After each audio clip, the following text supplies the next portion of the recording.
Good evening and welcome to the City of Roswell Mayor and City Council Open Forum of June 30th, 2025. This is the fifth Monday, which means it's open mic night. I am Mayor Kurt Wilson. I'd like to introduce my colleagues and council members present. Councilmember Sarah Beeson, Councilmember Christine Hall, Councilmember and Pro Tem Lee Hills, Councilmember David Johnson, Councilmember William Morthland, and Councilmember Alan Sells. At this point, I'll now turn the meeting over to our Chief Executive, our City Administrative Officer, Mr. Randy Knighton, to explain how the meeting's run. Mr. Knighton. All right, thank you, Mayor Wilson. And again, good evening and welcome tonight. We thank you for certainly being here. This is a public forum meeting, of course, a dedicated space for Roswell residents to speak directly to the mayor and council on any matter of interest. And we welcome your engagement and appreciate your participation this evening. To ensure a fair, respectful, and orderly meeting, we will follow a structured format this evening, and that is to ensure that everyone will have an opportunity to speak fully and completely. If you would like to speak tonight, please fill out a comment card and hand it to one of the staff members at the back of the room. Most of you probably were able to access a comment card in our staff at the back of the room. If you have not and wish to speak, please do so. Make sure that you fill out a comment card so that we can ensure an accurate record of the meeting, and we'll make sure we'll call everyone who would like to speak this evening. Each speaker will be given a total of up to 5 minutes to speak, and time may not be transferred or donated to another speaker. Everyone wishing to speak must do so during their own allotted time. We will begin with general public comment. So if you want to speak generally about any matter pertaining to the city of Roswell, we'll take those comments first, or those individuals first, to speak specifically about general Roswell issues and common issues. And then we will have a second iteration of speakers this evening on topics related specifically to Mimosa Hall or Founders Park. So for instance, if you obviously have a total of 5 minutes, but if you plan to speak on Mimosa or Founders Park for 3 minutes of your 5 minutes, we want to make sure we contain those in one section in the second iteration of speakers tonight in case there is a need for response and to ensure that all questions are documented. After that, the mayor may call on staff to address questions or concerns. We will then begin the public comment period specifically for Mimosa Hall and Founders Park, as I alluded to earlier.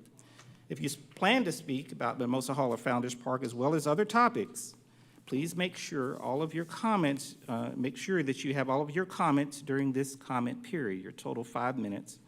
If it includes Mimosa and Founders Park, again, that will be in the second section of open forum. Each person will have one 5-minute opportunity to speak this evening. Please direct all comments to the full council, the mayor and council. To ensure a respectful and productive environment, we ask that everyone refrain from any back and forth dialogue, speak directly to mayor and council. We ask that there be no interruptions or personal, any comments directed to any particular person. We ask that members of the audience respect the rights of others and not create any noise or other disturbances that will disrupt or disturb those who are addressing the mayor and council or otherwise impede the orderly conduct of the meeting, again, and that is to ensure that everybody has a full and complete opportunity to be heard. If any of these rules are violated, which I do not expect this evening, but if there are any rules that are violated, the speaker will receive a warning, and if the misconduct persists, we want to make sure that we address that particular person individually, which could result in removal. All questions and concerns are being carefully documented, so there's no need to repeat comments already shared. This helps us make sure we hear from as many community members as possible, and we appreciate everyone's cooperation in advance. As always, we encourage those in attendance and the viewing audience to visit the city website for meetings, events, and departmental information. There are a number of wonderful activities here in the city of Roswell which promote community physical activity and leisure as we all collectively make Roswell the #1 family community in America. Mayor Wilson. Thank you, Mr. Knighton. At this time, I have the great privilege of calling the Reverend Christopher M. Todd, Senior Pastor of Zion Missionary Baptist Church, to the front for our invocation and moment of silence. Good evening. Would you join me in a moment of prayer? Almighty God, we thank you and praise you for who you are and what you do. You, God, are good, great, and gracious toward your children in creation. You're loving and faithful, abounding in steadfast mercy. Thank you for creating us and sustaining us day by day. Thank you for creating us in your image and empowering us to live in community with others. We thank you, Lord, for this city. Thank you for the elected and appointed officials, the businesses, congregations, families, and individuals that make the city of Roswell the great place it is. Enable us now to be a city of peace and hope, one that welcomes the stranger, cares for the needy, and defends the innocent from evildoers, to fulfill her mission to provide the citizens with an exceptional quality of life. I pray for this council meeting tonight. Lord, we lift up Mayor Kurt Wilson, council members Sarah Beeson, Aaron Sales, Christine Hall, David Johnson, William Morthland, and Lee Hills, City Administrator Randy Knighton, and all of the city and staff before you. Give the mayor, council members, concerned citizens, and other officials wisdom and guidance as we seek to dialogue and deliberate on the matters before them today. In the midst of a city, society full of divisiveness, help us to act with decency. Where there is disagreement, help us to disagree with civility. May every decision be righteous in your sight, seeking the betterment of all who call Roswell home in any capacity. And in their decision-making and dialogue, Lord, we pray that it reflect the desires of your word, to do justice, and to love kindness, and to walk humbly before our God, for the benefit of all and for your glory alone. This we pray in your name and for your sake. Amen. Amen. Would you join me in a moment of silence?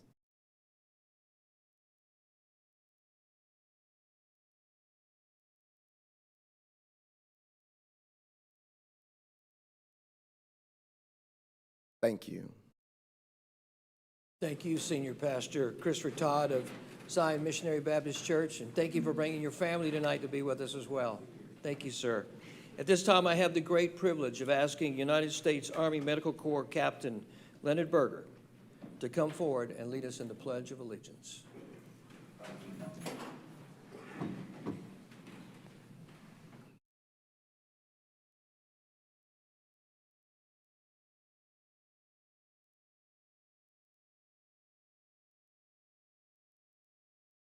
I pledge allegiance to the flag of the United States of America and to the republic for which it stands, one nation, under God, indivisible, with liberty and justice for all.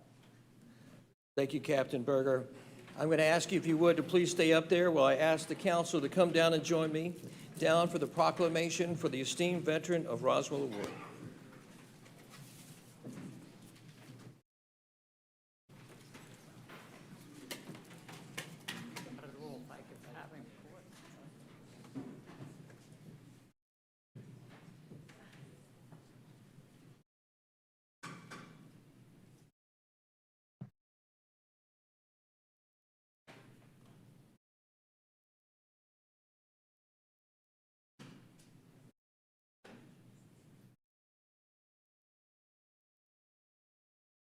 Proclamation, Office of the Mayor. Captain Leonard Berger, Esteemed Veteran of Roswell. Whereas the city of Roswell proudly recognizes the distinguished service of its veterans, whose dedication and sacrifice exemplify the highest ideals of patriotism and public service. And whereas Captain Leonard Berger faithfully served the United States Army, entering the service in 1957 at the age of 25 under the Berry Plan, a program developed under Secretary of Defense Frank Berry to support the nation's military medical needs. And whereas Captain Berger began his service in the United States Army Reserves with the rank of first lieutenant and was activated in 1958, earning the rank of captain in the medical corps during his active duty. And whereas his military career concluded service as a battalion surgeon in Germany, where he instructed medics in medical procedures and performed wound care and minor surgeries. He went on to serve as a physician at a military dispensary, caring for American service members, their families, and local German nationals, providing physicals, sick visits, and prenatal care. Whereas Captain Berger was ultimately promoted to commanding officer of the dispensary, assuming leadership responsibilities over the clinic and overseeing both medical and administrative operations. And whereas he furthered his medical training through specialized courses in war surgery, including procedures such as tracheotomies, suturing, and the treatment of battlefield injuries.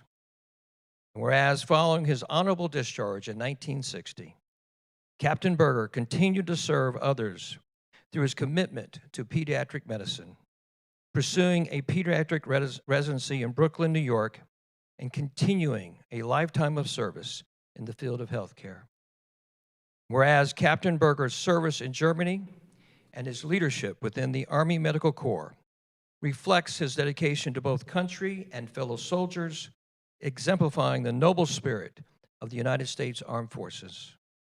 Now, therefore, I, Colonel Wilson, Mayor of the city of Roswell, Georgia, do hereby name Captain Leonard Berger, an esteemed veteran of Roswell, and call upon all our citizens to recognize his outstanding service to our community and to our country, and that there is no higher calling than those who serve the United States Armed Forces. Congratulations, sir.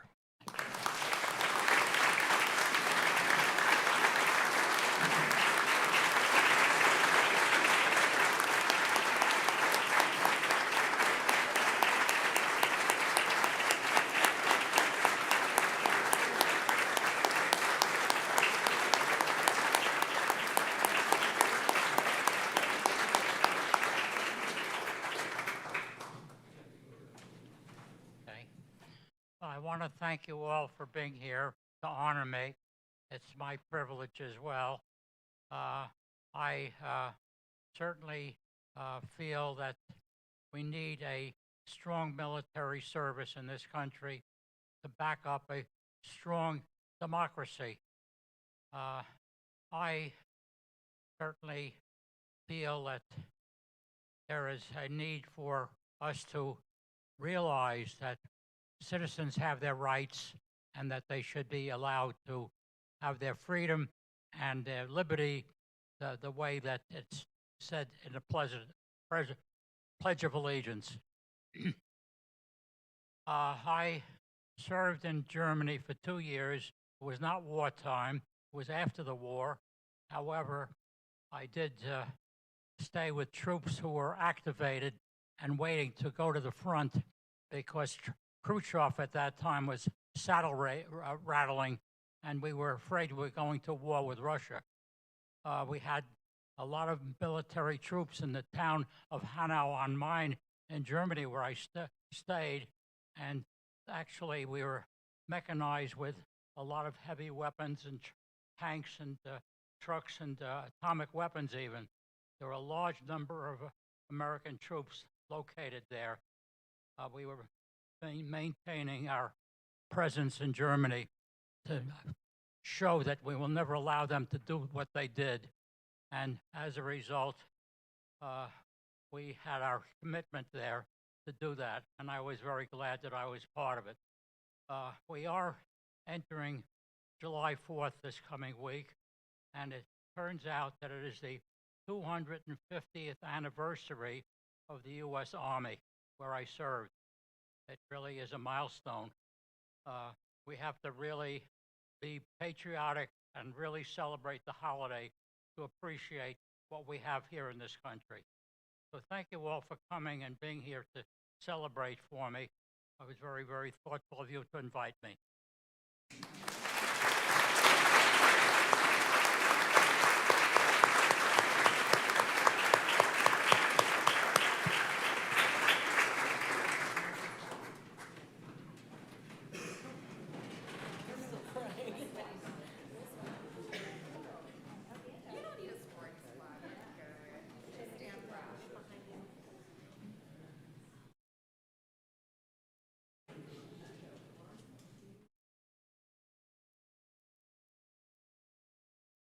Ladies and gentlemen, Captain Leonard Byrne.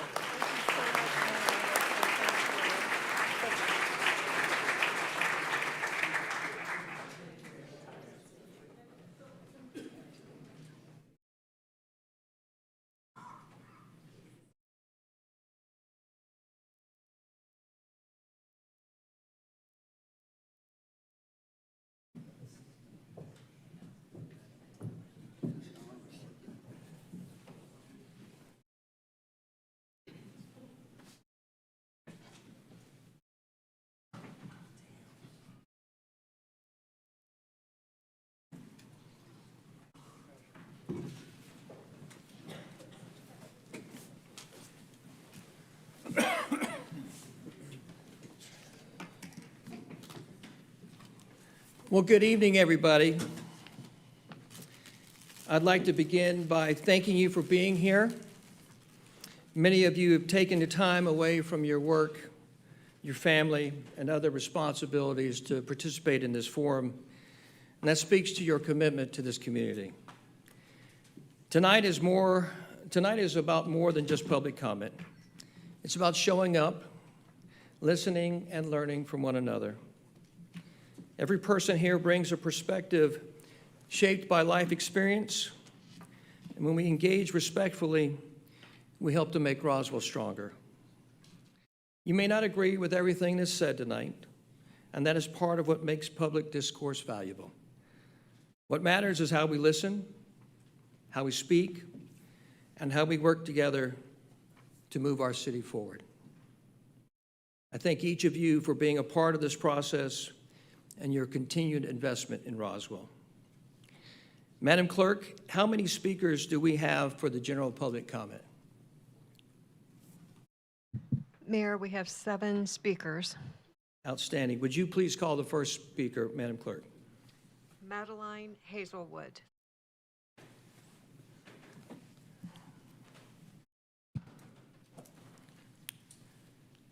Welcome. Thank you. Good evening, fellow citizens, Roswell City Council, and Mayor. My name is Madeline Hazelwood, and I live in Barrington Farms. My full address is on the card. I'm a rising senior at Centennial High School, and I've lived in Roswell my entire life. A few weeks ago, I had the opportunity to attend an amazing and life-changing experience called Georgia Girls State. This is an opportunity funded by units of the American Legion Auxiliary, and I'm forever blessed to be funded by Unit 66 located in Decatur. This program gives dedicated and passionate young women the summer before their senior year of high school the opportunity to learn about what it means to be a citizen and a chance to meet other talented young women. During my time there, I had the opportunity to serve my beloved city of Tattnall as the city recorder, where I would keep track of our city meetings. I also helped plan and run rallies for the imaginary party I was representing called the Federalists, which was very enjoyable and one of my favorite parts of this experience because I had the opportunity to introduce a drumline cadence that my marching band uses, while also learning more about the young women I was around and the chance they had acquired. I ran for many other positions such as Speaker of the House and County School Superintendent, which taught me valuable public speaking skills that will benefit me for years to come. I also served as a member of the State House of Representatives, which taught me a lot because I had the opportunity to learn about a variety of topics and hear ideas about how to address them. Additionally, we had the opportunity to write a bill. I chose to focus on the topic of music education, which has served an important part in not just my education, but also my life. The goal of this bill was to ensure that music education became an important part of the K-12 public school system throughout the state of Georgia. Funding for music education programs is often pushed aside, especially in rural areas. This bill intended to change this by requiring the implementation of music education into all primary grade levels curriculum. Furthermore, this is an opportunity that I will hold close to my heart for the rest of my life. The biggest things I will take from this experience are the meaning of voting, that my voice matters, and the family I gained. If you're a rising junior boy or girl interested in learning more, please reach out to your American Legion unit about Georgia Girls State and Georgia Boys State. Finally, this experience not only taught me about how our government works, but also the many voices of my generation. I hope to leave everyone here with something to think about tonight. In a year, I will be a proud Georgia voter. My generation has many voices that are not afraid to speak up, and we will. Also, if you are able to vote, do so, because your voice matters and has an impact on the local and federal government. The best way to make change is through action. Those of City Council, I ask that as you make decisions, please consider everyone who lives here, whether they are old or young, so that the city of Roswell will continue to be an even better place. Thank you for your time. Thank you so much.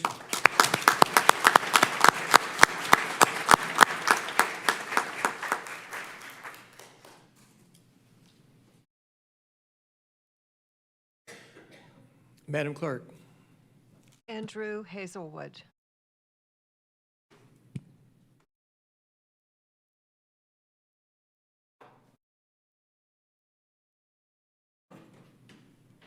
Good evening. My name is Andrew Hazelwood, and I live in Barrington Farms. My full address is on the card. I am speaking to you today about building a skate park in the Roswell area. As a young skater, I love taking my skills and tricks to the park.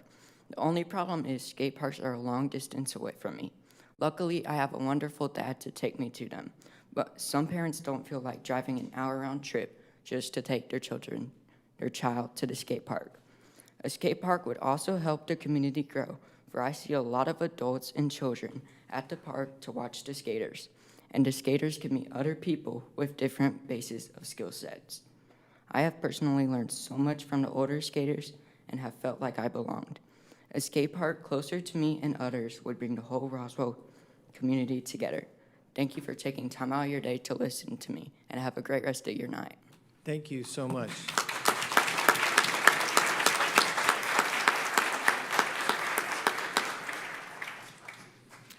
Kara, I think skate park probably needs to go up there as a question on group one. Thank you, ma'am. Madam Clerk? Bill Lunny.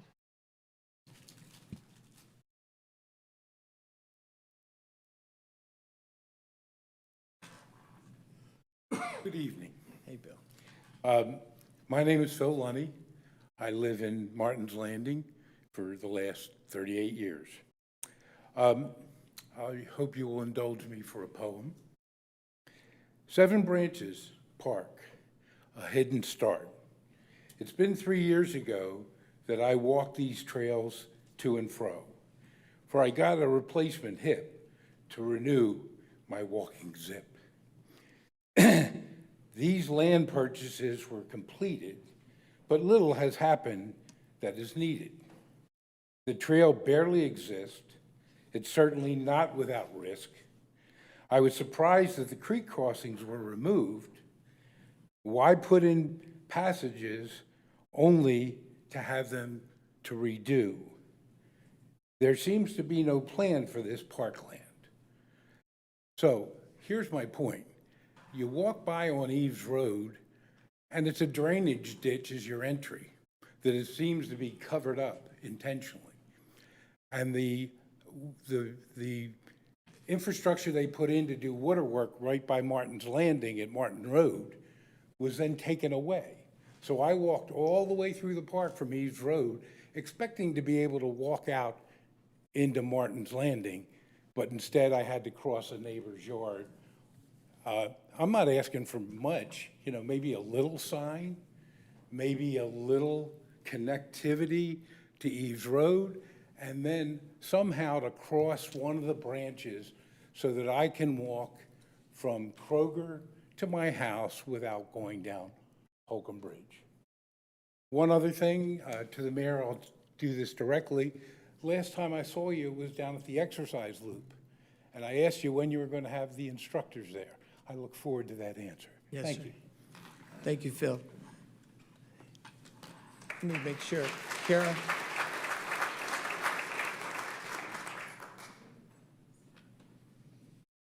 What question do you have there, Kara? They could follow up on Eves, the entranceway into Seven Branches. Madam Clerk? Lindsay Coates.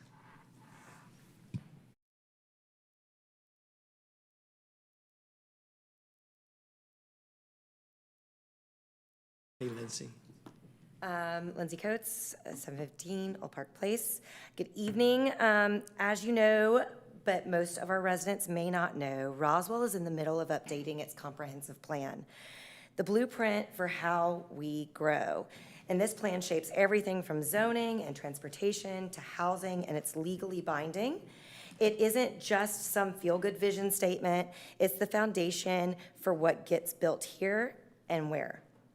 Since our last update 5 years ago, that was very in-depth and community-oriented, housing prices in Roswell have jumped 72%. Rents have followed. As a resident and a realtor, I'm happy to have strong property values. But understanding this market and the lack of inventory options for first-time buyers, middle-income families, and seniors hoping to downsize has all but disappeared. And yet, for something this consequential, this city has only offered 2 public hearings, one added at the last minute last week, and the next not expected until January, when you're already considering approval. That's not meaningful public engagement, that's checking a box. And unfortunately, it follows a familiar pattern that we've seen. I'm asking for 3 things. 1, more public input sessions, accessible and advertised to truly hear from the full community. 2, transparency. Publish the housing and demographic data that the city's own consultants have gathered already. 3, inclusion of real housing options like smaller lot homes, duplexes, triplexes, and ADUs, so Roswell doesn't become the place where only the wealthy can afford to live. Teachers, nurses, restaurant workers, and retirees are being priced out. That affects traffic, school enrollment, and the strength of our economy. We need a plan that reflects the Roswell we say we are, inclusive, forward-thinking, and rooted in community. Right now, we're not even coming close. Thank you. Thank you, Lindsay.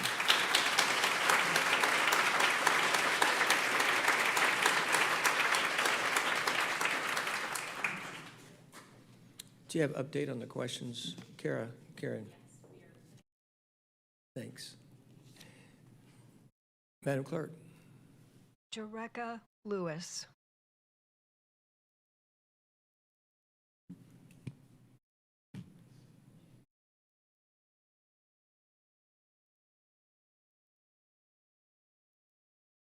Hello, everyone. I'll be quick. It's just simply based off Roswell Housing. I understand that we have gotten a new company. We're not under the same people anymore. But I think our main focus is we haven't been introduced to them, so we no longer know who we are. I think we're under either DeKalb County or Decatur now. But the main issue still remains the same. We don't get any type of help. Nobody ever come out just to check and see if we're okay. We do exist. I understand that we're under Roswell Housing, and I understand that you guys don't have anything to do with us, but my thing is, so what are we supposed to do when we need help? My house itself was without air last week for almost a month before we got any type of help. I have 5 kids. 4 of them have asthma severely, so it was like, we reach out to the property manager that we know, which is Diane. From our understanding, she did what she could. We got maybe an AC unit, maybe like the week before. Somebody even just came out to just even check the furnace or whatever you call it. But it's like, at what extent do we exist to the people, even though we are Roswell Housing? Just because we have that name, I feel like we are fortunate just like everybody else that live in Roswell Housing. We work just like the regular people. And I feel like, again, that's our home. Even though it's affordable, it's our home. Our kids grow up there. That's like, why can't we have a playground in the back of our apartments for our kids to come and play? Why do they have to go all the way to Waller Park to do something or go to the gym? I mean, it's a nice area in the back of the house. Instead of cars parking there, why can't there be like a small little playground? We have small kids. Sometimes we're cooking dinner and the kids want to go outside, so we can't watch them all the way down the street at the other park. Like, I just want somebody to, like, we matter too, like, not just the nice housing. Somebody come out and look at us, or somebody come see what's going on. Like, you don't know what's going on because nobody come check. Or if you guys come check, they'll say, hey, we fixed this, but they don't fix it.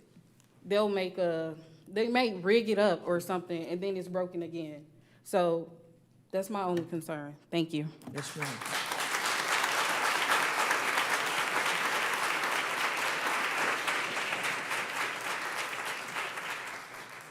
Thanks, Kara. Thank you. And we'll address that, yes, ma'am, here at the end, the conclusion of the comments. Madam Clerk. Courtney Rozier.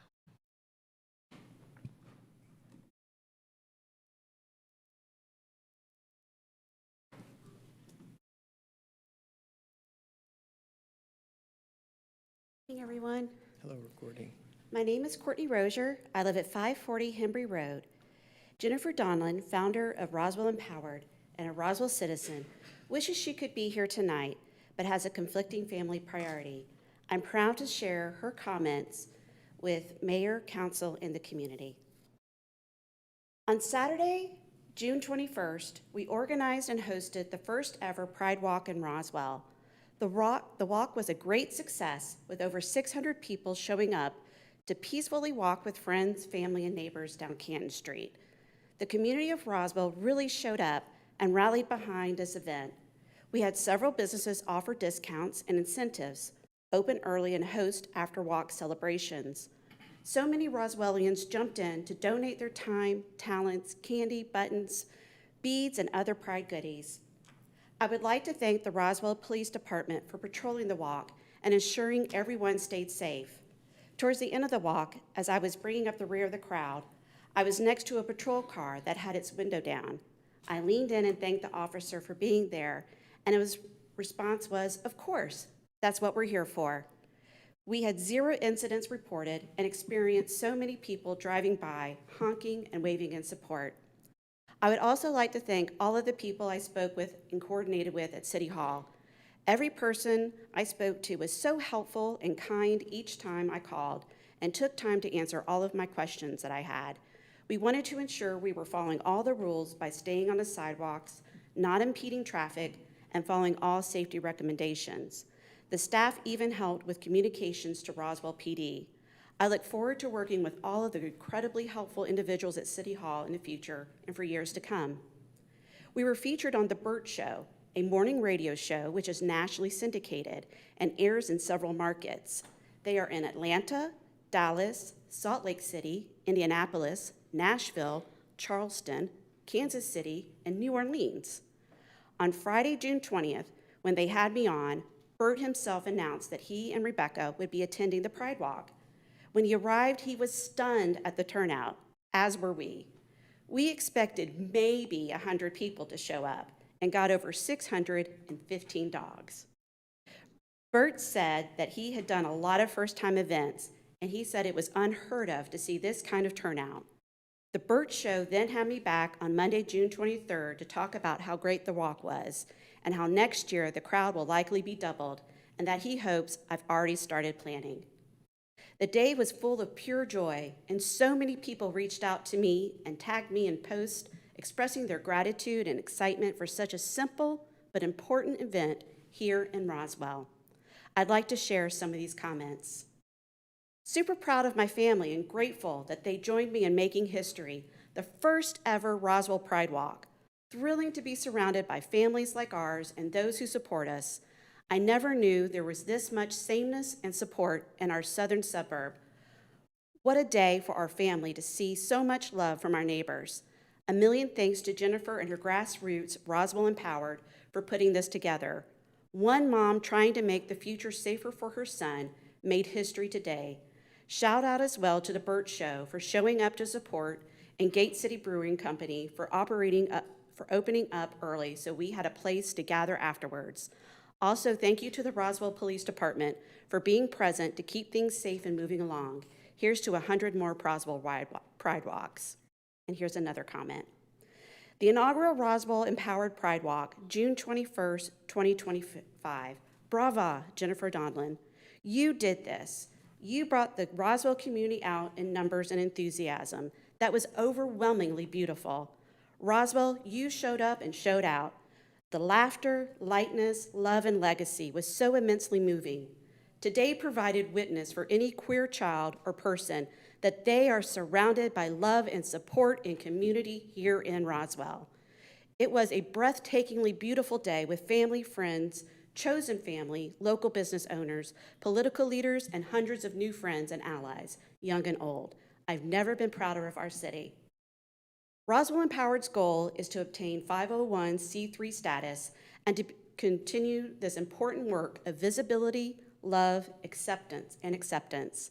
Thank you, Roswell, for your support. I am forever grateful. Jennifer Donlin.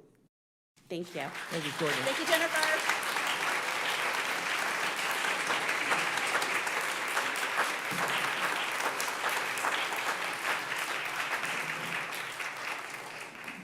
Thank you, Courtney. Madam Clerk. Suzanne Crawford.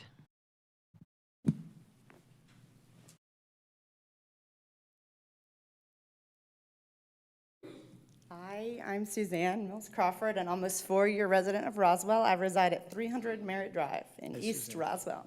So good evening to you, Mayor Wilson, Hi. council, City of Roswell staff, and my neighbors. I am grateful for the opportunity this fifth Monday affords us to speak to you and to listen to each other, to hear the ways in which our city government impacts our lives. The idea of an open forum makes me hopeful and grateful for our representative democracy of speaking and listening in all their forms, so thank you for this opportunity. I was inspired to be here tonight by what happened to our neighbors at 9995 Old Dogwood Road. That young people were being exploited and assaulted there is reprehensible. That a 911 call led to arrests suggests that a single person and an effective system can change lives. That a community can rally around neighbors, that city officials and departments as disparate as Parks and Rec and code enforcement and fire can partner with county-level support services, school personnel, and nonprofit social service providers, and generous regular folks to provide care is, as our Roswell City Communications described it, remarkable.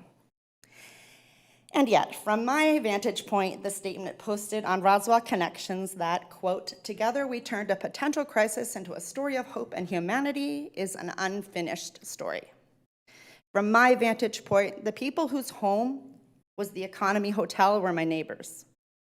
I've been a public school teacher for many years, and I'm a parent of kids who attended and attend Esther Jackson Elementary, Holcomb Bridge Middle School, and Centennial High School. So when I learned of the closing, my heart broke. Some of those neighbors were my children's classmates, my friends, students. They were kids who should be studying for exams that were happening the very days that they lost their homes. They were preparing to celebrate the end of the school year and getting ready to say goodbye for the summer, not until maybe forever. That unsafe living conditions were only addressed after the arrests strikes me as surprising at best. The photos and videos that were posted on Roswell Connections website show exterior areas that were grossly unsafe and should have been remedied earlier. Even a cursory look at housing and hotel options in Roswell tells me that it was unlikely that families were able to stay here in Roswell to remain our neighbors. When I attempted to learn more about the Housing Authority of the City of Roswell, I was only able to find one agenda from a board meeting in 2025 in January, and the most recent minutes were from October of 2024. Our Economy Hotel neighbors have been referred to as occupants in communications in our city's YouTube channel, a term that I don't really even have words for in the context of losing one's home of multiple years. It's summer, so every teacher I know, even the ones who've just finished teaching summer school, the ones whose students are at preschool, or community colleges, or prestigious graduate schools, the ones who drive over an hour from their homes, the homes that they can afford on their teacher salaries to teach in schools in Roswell, they are all reflecting on the 2024-25 school year. They're thinking about that quiz that didn't measure what they were hoping to measure. They're refining slides that supported their students in successfully mastering difficult calculus content. They're meeting teacher friends for coffee and literally talking about what went well and what they can do better next year. This is one of the best things about school, about being a teacher, that there are transitions between lessons and units and years that invite retrospection, that inspire contemplation, that create opportunities to learn both from one's successes and one's failures. But I know this is not unique to education. I know that you strategize and evaluate and problem solve in your roles as leaders of our city. And so my request for you tonight is that the events leading up to the closure of the Economy Hotel be officially and systematically revisited so as to expose opportunities to do better, to be better. I urge you to look at what happened to examine how the closure impacted our neighbors, to allow the potential crisis to become a story that continues to be written for dignity for our neighbors, for inclusive housing, and for the hope and humanity the City Communications Department saw in the closure of the Economy Hotel. Thank you. Thank you.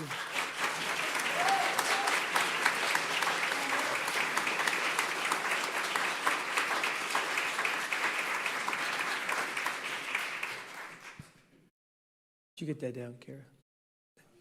Thank you so much. Madam Clerk? That's all the comments for general topics. Thank you so much.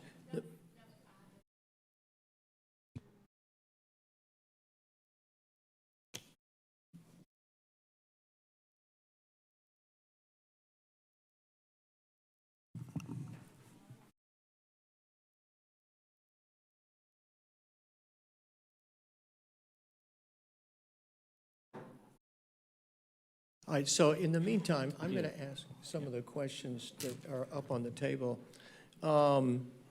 Is there a plan to build a skate park in Roswell? Mr. Malone?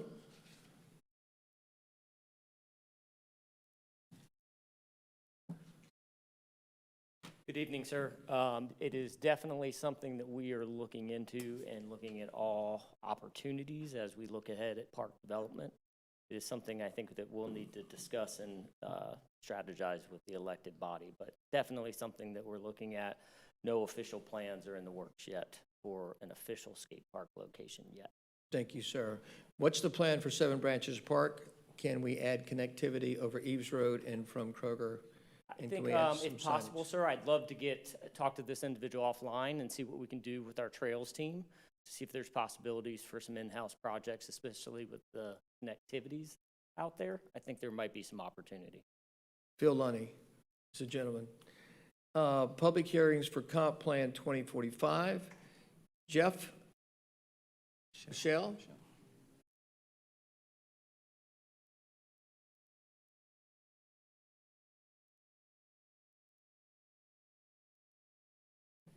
Mr. Mayor and Council, excuse me.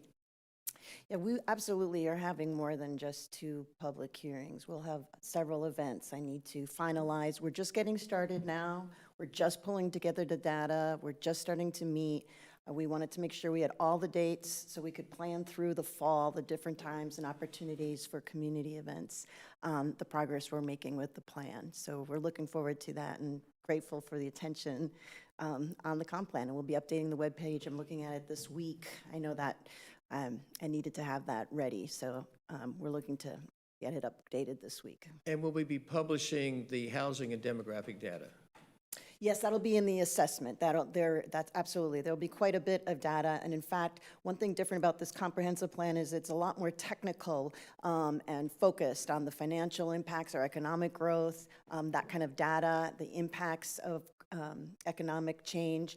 So you'll have a lot of technical data. We're anticipating many more technical memos at the beginning than we have done in the past. Outstanding. Yes, sir. And will that include a diversion of housing options?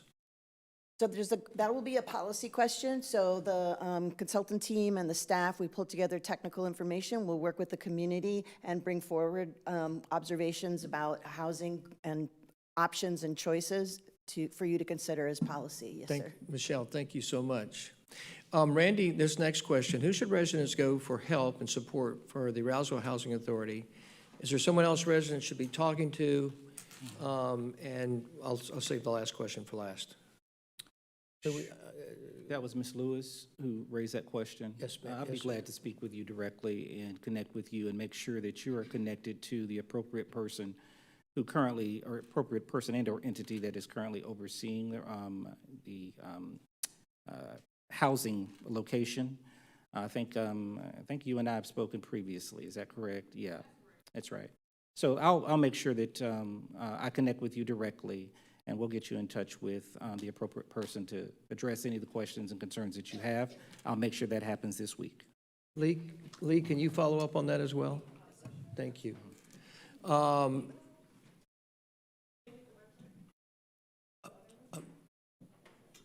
Can The next question is, can the city revisit the events leading up to the Economy Hotel closure to take a deeper look at what happened and the impact the closure had on residents?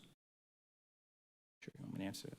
Sure, and thank you for the question regarding the Economy Hotel. I will tell you that, as many of you know, the incident leading up to the Economy Hotel resulted in several arrests for people who were engaged in human trafficking.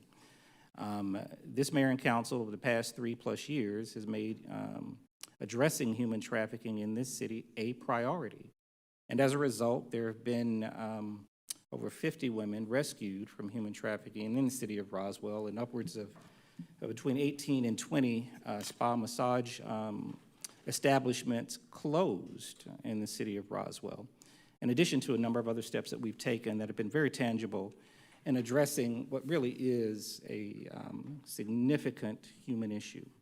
And so the events leading up to the closing of the hotel, I think, quite frankly, was one of the most significant things the city has done over several years. One, because of the human trafficking issue. Two, because of the decrepit living conditions that people found themselves living in at the Economy Hotel. The investigation itself gave us greater entry into the hotel to be able to assess what was really happening. There are certain protections that are provided to hotels in terms of being private establishments that does not allow a full assessment until, or in this case, until this type of investigation unfolded. What I will say is that during the course of addressing the hotel, we had to be sensitive to several things. One, it still was the end of the school year. We understood that that was a significant issue with children still being in school. And so we engaged the Fulton County school system and had several people on site to help facilitate priorities for school children. Secondly, we had the issue of a establishment, a housing establishment that turned into a housing establishment that was in peril. And so we had to balance the need to address the real housing issues that people were then faced with, and also with a building that was in peril and in jeopardy of not being unsafe. And so I think the city honestly did an excellent job of addressing those issues. We detailed all of that at a public meeting a couple of months ago, and we were able to transition everyone out of the hotel, find them housing, and assist the school children with priorities and being able to complete the school year in good fashion. Obviously, we have done a number of debriefing sessions related to the Economy Hotel, the manner in which we handled it, and the manner in which we could perhaps improve in the future. We hope we don't have these situations in the future, but I can tell you we will continue to monitor and assess these types of establishments because we want to eradicate, one, human trafficking. We also want to eradicate deplorable living conditions here in the city of Roswell. And since that time, we've made a couple of other assessments, and we'll continue to do so, of other similar situations. And so, you know, we always want to be better. I think given the very grave conditions that we were faced with as a city, one, the human trafficking issue, two, the rehousing issue, I think the city did a stellar job in being able to handle and balance all of those different factors that were in play. Again, that doesn't mean that we can't improve, and we'll continue to do so. But given the magnitude of the situation, I think ultimately we were able to address all concerns in a manner that is indicative of the professionalism that we attempt to display and exhibit every day. Thank you, Mr. Knighton. Dr. Panino, is Ashley Glass on the general comments or moving to the Mimosa comments? Thank you, sir. All right. Excuse me, Mayor, I'm sorry. I believe there was one comment card for Ms. Stone that should have gone to the general public section. Is that correct, Madam Clerk? That is correct. Okay. Susan Stone. Welcome, Susan.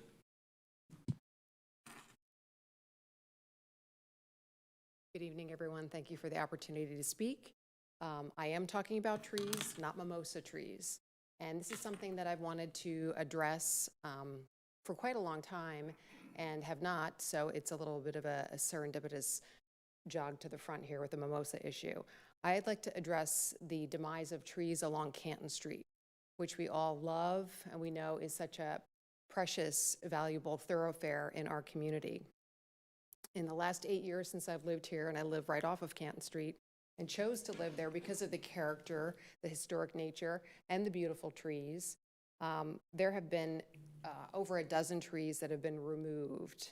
6 at 1175 Canton Street, which is the corner where the Lehigh offices are, 1 at 1158, 1 at 1137, 1 at 1025. It was a huge, beautiful oak tree. 1 in front of the residence at 1015, 1 in front of 984 Canton Street, 3 in front of the tavern, and 2 in front of Ips that were also old specimens, very tall, had beautiful wide canopies. And that's a total of more than 15, I believe 17 trees, and I might be a little inaccurate in underestimating, but that's 17 trees that have come down in my 8-year tenure living here and enjoying Canton Street, which I walk almost every day, and guess how many trees have been replaced in those locations? None. So I know there are a lot of people who love trees. I've planted 5 on my property since I've been here. They're so important to our health, to the vibrancy of the community. People say, oh, I love that tree-lined street because it's a pleasant thing. And I just feel like whether these are public spaces or private spaces, we should have some system, at least when it comes to a historical thoroughfare, that we have other regulatory organizations monitoring. Maybe consider, glad to help in any capacity that I can, some kind of a defined process when it comes to eliminating trees along Canton Street. So I guess my questions for you all are, and I'd love to speak with someone about it, is what is the process for removing trees along Canton Street? Because there are several left, but they're really not in great shape. So sooner rather than later, they're going to be gone too. And just imagine Canton Street without any tree canopy. It would be very hot and uncomfortable and unattractive. Is there an ordinance in place that perhaps when someone takes out a permit, if one's required to remove a tree, that within an appropriate time period based on seasonal planting conditions or another tree of similar, not size, but species, perhaps a mature specimen, could be designated or required to go in that tree's place? And which city organization perhaps regulates the tree health or the tree landscape? Is it the HPC? Is it Parks and Rec? Is it the DDA? I mean, sort of, I guess my question is who's in charge or who's not paying attention? And we all know with trees, if you don't catch them or maintain them, next thing you know, they're all gone. And then we have nothing and we have to wait, 20 years to have a similar look. So am I a tree hugger? Most definitely. Do I love Canton Street? Yes. Do I appreciate the opportunity to speak with you all and address this? Definitely. And if there's any way I can help, please send me in the right direction. Thank you. Thank you, Susan.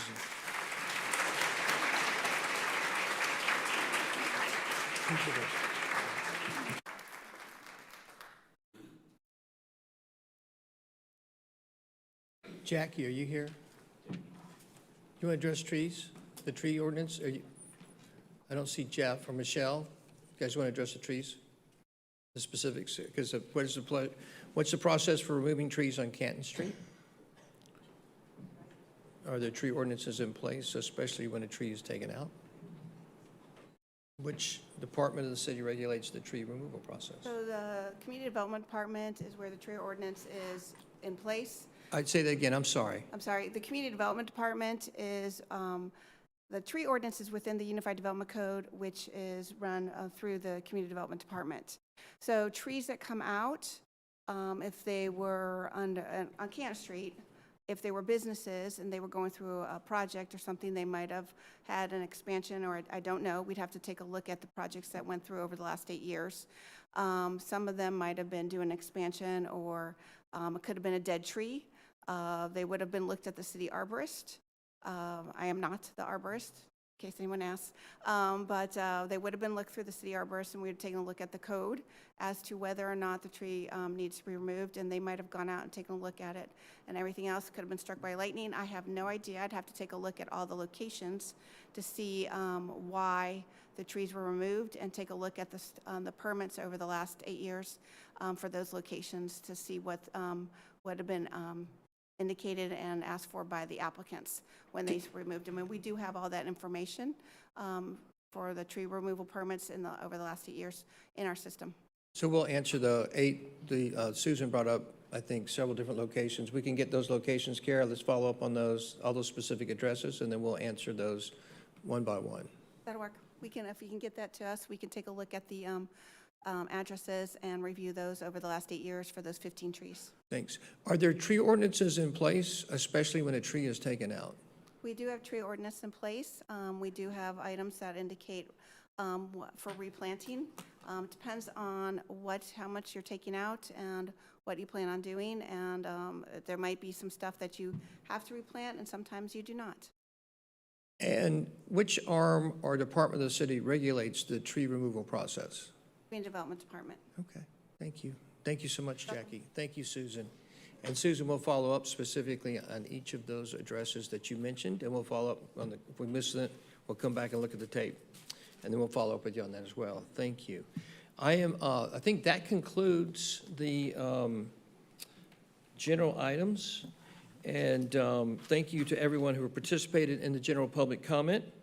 We appreciate the wide range of topics and concerns shared.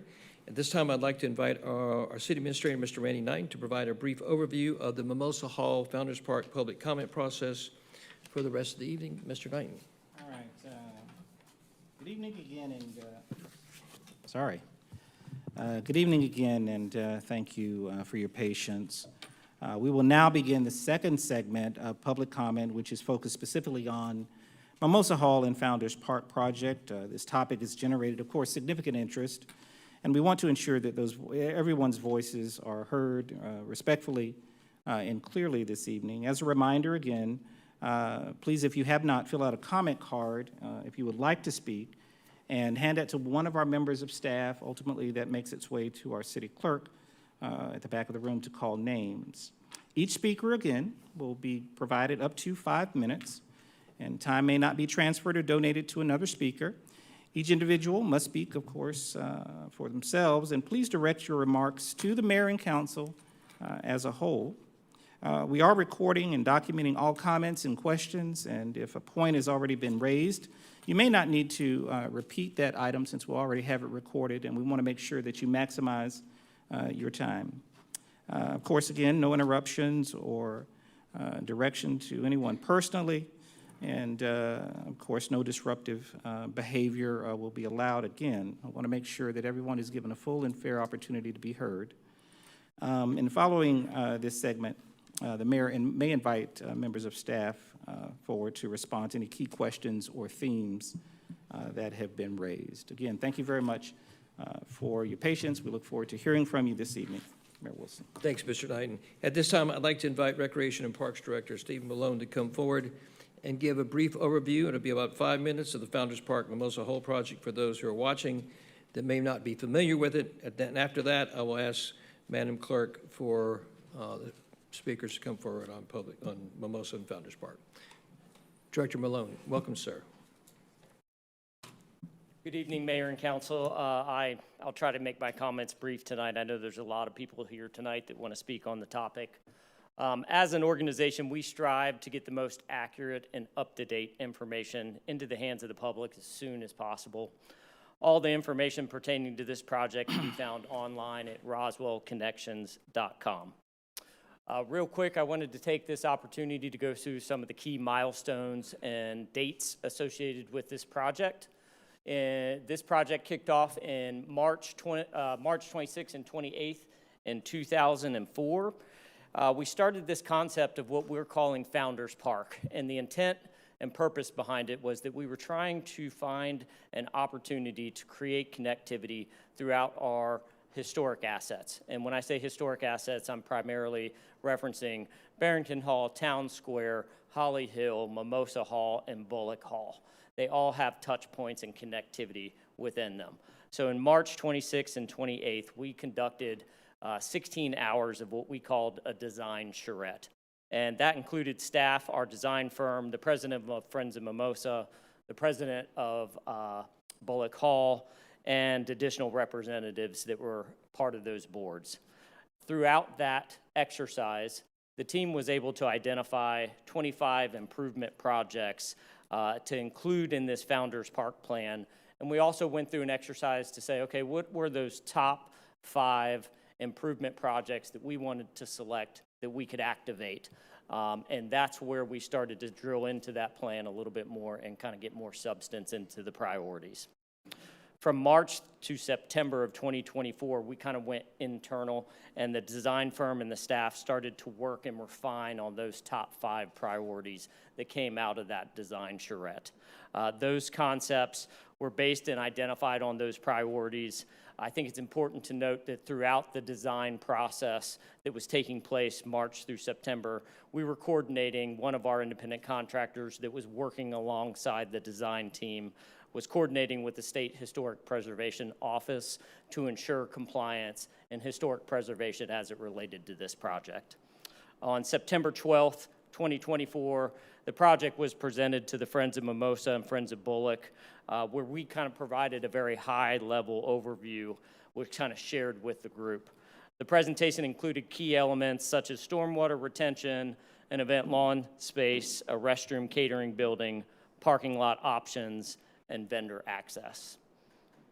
September 23rd, 2024, we brought this project before the mayor and council, and we received initial project funding through ARPA funding, and I think it's important to reference the funding source.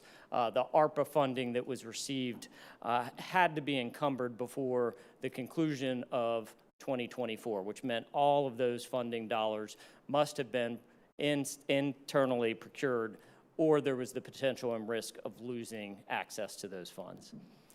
We also went through the process of describing what was the construction manager risk procurement, which meant that we were bringing in a construction firm at about the 80% mark so that they could help push us through to the 100% design documents as it related to this plan. And that allowed for much more refined and accurate cost estimation as we were going through the process. October 9th, 2024, the same presentation shared with Friends of Mimosa was also presented to the Historic Preservation Commission per City Ordinance 9.1.2. That requires the project be presented and the board be afforded the opportunity to comment. No substantial comment was received at that time. November 12th, additional ARPA funding was authorized by the mayor and council to complete all the phase 1 components. And then December through April 2025, the city, the design firm, and what we're calling the CMAR, the construction manager at risk, advanced the construction plans to 100% documents. We received the final conformed construction documents on April 18th, 2025. When we received those documents, they were immediately submitted through community development for all the official permitting process. On May 1, 2025, the approved land disturbance permit was issued for the project, and that's where we were given the notice to proceed to the contractor. May 15, 2025, regular scheduled meeting of the Friends of Mimosa, again, reviewed the high-level project details. May 26th, we started to mobilize construction on site, and then June 2nd through the 6th, a final site walkthrough with staff and the contractor was able to preserve 3 of the original slated trees for removal as we did our site walk. I will take this opportunity to just tell the mayor and council that as professionals, we're always focused on continuous improvement. We're always looking for opportunities to be better. Communication is one of our top priorities, and we're actively looking for ways to enhance how we keep people informed as we move forward. I also want to thank this mayor and council. It's an exciting project. We cannot talk about how great we think this project will be for all of the Roswell residents to enjoy the relevance of these historic assets as we move forward.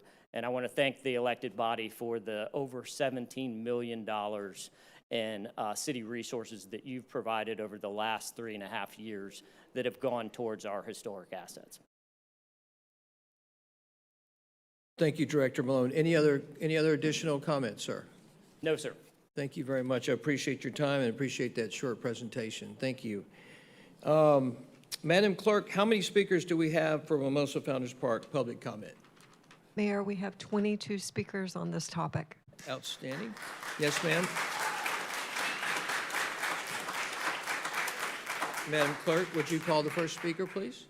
Sally McKenzie.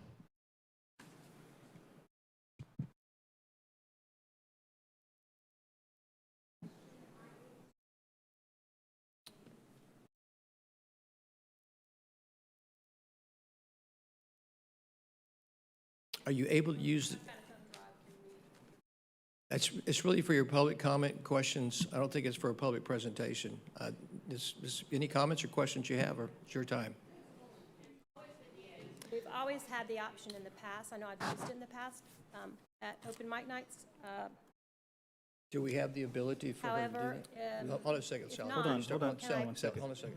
Do we have the ability for her to do it? We haven't seen it. Have we seen the presentation? Huh? Oh, it's just a video that shows what I'm talking about. I don't think you've seen the presentation. It just helps me convey my message is all. I mean, Hold on. Wait, Hold hold on. Let's make sure that, we're continuing to engage and determine how we need to best handle this. I think the one challenge is with any video that we have not been able to see that's going to be publicly displayed, there could be a concern there. Obviously, there probably is not here. I'm just making the point. So give us just a moment. okay, See sure. if we can make that happen. Would you Yeah, like give us me- just a moment. Do you want me to tell you what it is? It's Okay. All right. Okay. Let's see. Do we have the ability to get a thumb drive? Let's see. Hold on one second. We'll get it here for you. I know. Well, I'm not concerned about what's on it. We need to publicly say that. Yeah. Hold on one second. We'll get you here. figuring that out. Also, can I use the Yeah, we'll get that taken care of. Hold on one second.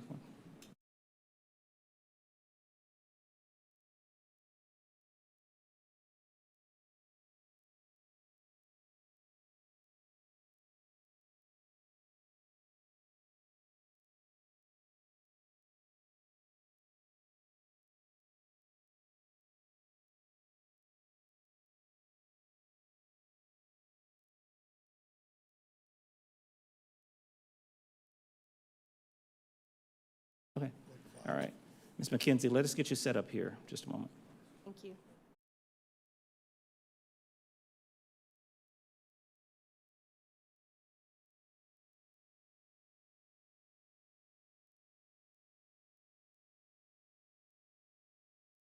Well, just Yeah, it's going to be a part of 5 minutes. you know what? Let's just that the video's fine. All right, are you, oh, we'll get that going. We'll get it plugged up here in just a moment. Thank you.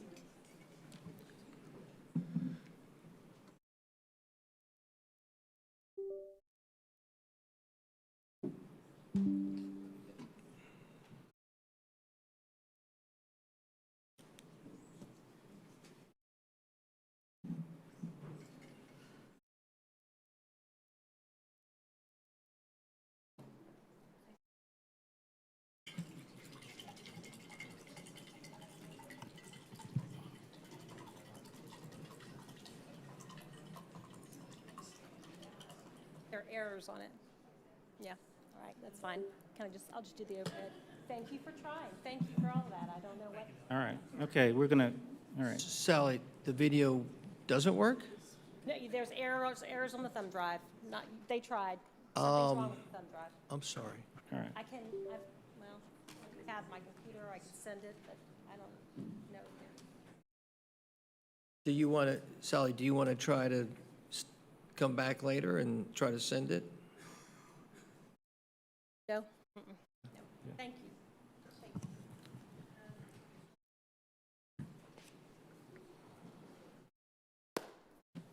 You're good to go.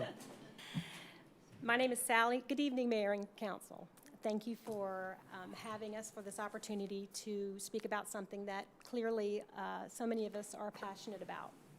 My name is Sally McKenzie. I've lived in Roswell for 30 years, the last 13 of those being at 47 Goulding Place in the Historic District.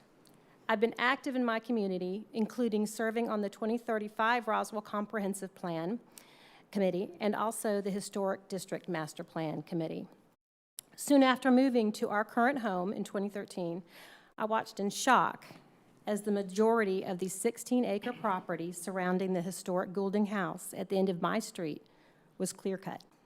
The amazing, amazing tree canopy and the specimen trees lining the street were all clear-cut, gone. I also watched with disillusionment as the other developments in the historic district were approved, developments that destroyed the very qualities that define it. So along with several other engaged Roswellians, I formed a grassroots group called Citizens for Responsible Development in Roswell, or CRDR. We were vocal in our fight for the recognition and protection of our city's defining qualities, including the tree canopy and green spaces that are woven into the fabric of Roswell. In late 2016, I received a call from the then City of Roswell's Community Development Director. Very concerned, she told me that a commercial developer wanted to buy Mimosa Hall and had a plan to put 56 homes on the 9-acre property. The plan called for keeping the house and most of the grounds intact while taking out the tree canopy and grading the surrounding land. Through CRDR, I met Michelle King and Gus Haydorn, two people who recognized that Mimosa Hall was a valuable natural, historic, and aesthetic asset, not only to Roswell, but to our state and beyond. I reached out to the Georgia Trust for Historic Preservation about the proposed sale. They placed Mimosa on their yearly 10 Places in Peril list because they also recognized the fact that Mimosa Hall was not just about the house. It was about the historic gardens, amazing specimen trees, and tree canopy that came together to make Mimosa Hall the amazing historic property that it is.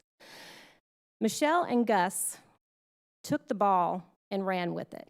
Word quickly spread, and several more individuals who were passionate about Mimosa Hall became involved. And thankfully, after much encouragement from Roswell residents, the city agreed to buy Mimosa Hall in order to protect it from inappropriate development.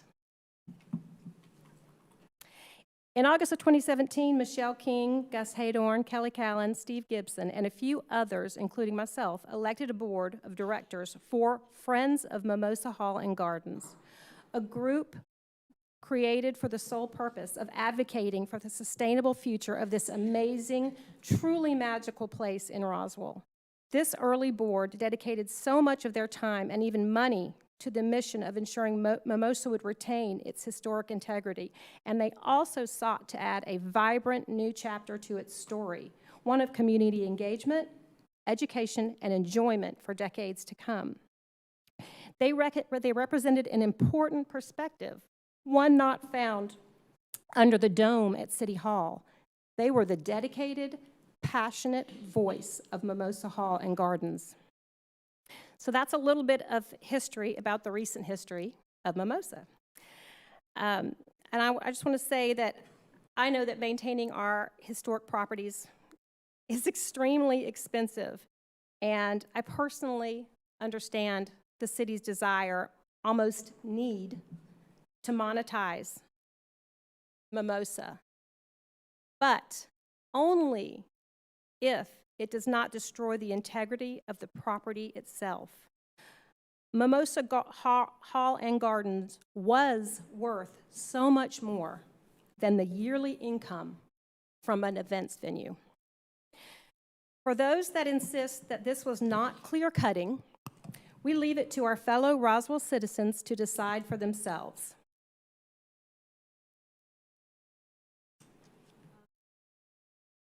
Before. Here's your after. And I have just been made aware that they have now proceeded to the east side of Mimosa where they're Ms. clear-cutting for McKenzie? the retention pond. Ms. McKenzie? Thank you. Yes, your time has expired. Thank you so much. Thank you, Sally.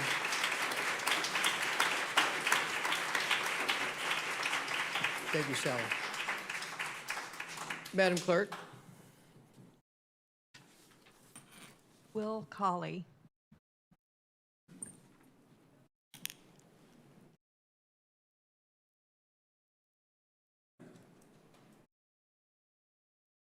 Good evening.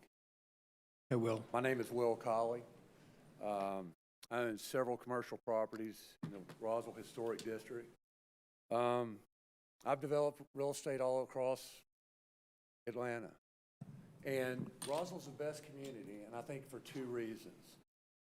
The differentiators are the river and our historic assets. In fact, our company has saved 2 historic properties from likely destruction, one in Marietta and one in West Point, which was listed on the Georgia Trust for Historic Preservation's Places in Peril. We refurbished them and worked with the state and U.S. Department of Interior to have them placed on the National Historic Register. So I'm particularly passionate about historic assets. First, I would like to thank the mayor and council, the staff, for our attention and support of these historic assets. I appreciate the city putting over $5 million in the Mimosa project this year alone, plus about $700,000 every year into the historic assets. And I also appreciate all the people in the community that offer support either financially or through hard work.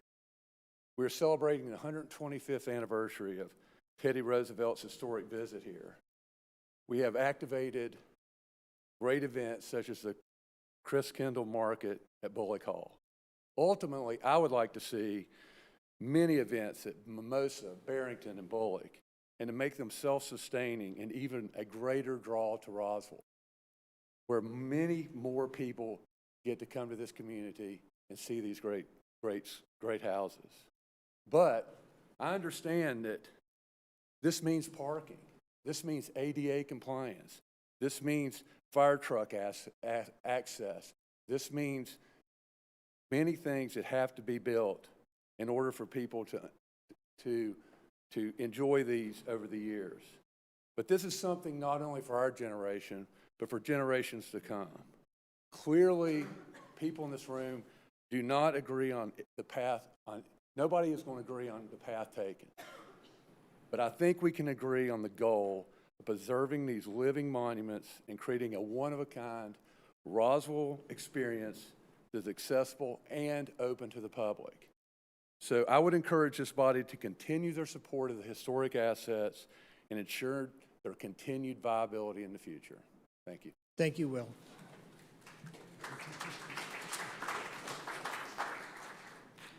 Madam Clerk? Jerry Wood.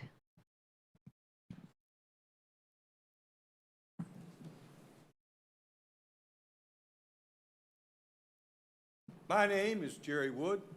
I live at 10850 Stroop Road. Been in Roswell now 76 years. Sat in the mayor's seat for 20.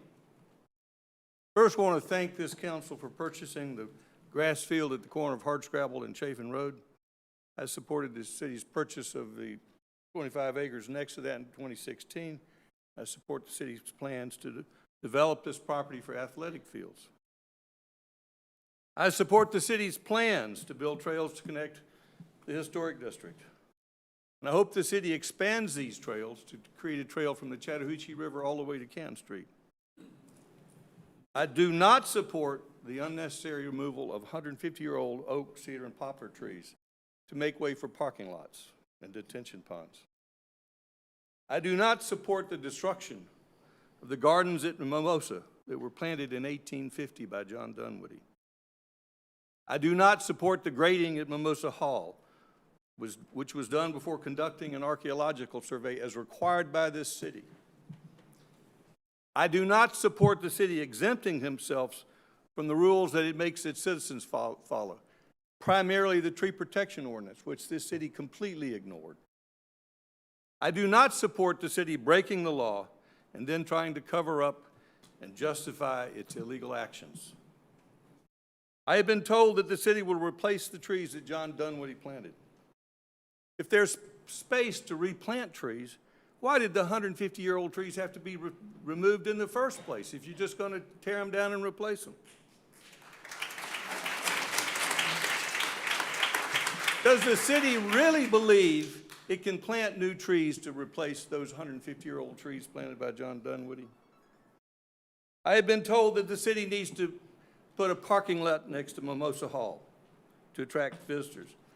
Does the city really believe that a parking lot will attract more visitors than the historic gardens? I've been told that a parking lot is needed to generate income to maintain historic properties. How much does the city really expect to earn from these special events? There's several other historic homes in Roswell that are available for special events. None of these are making a fortune.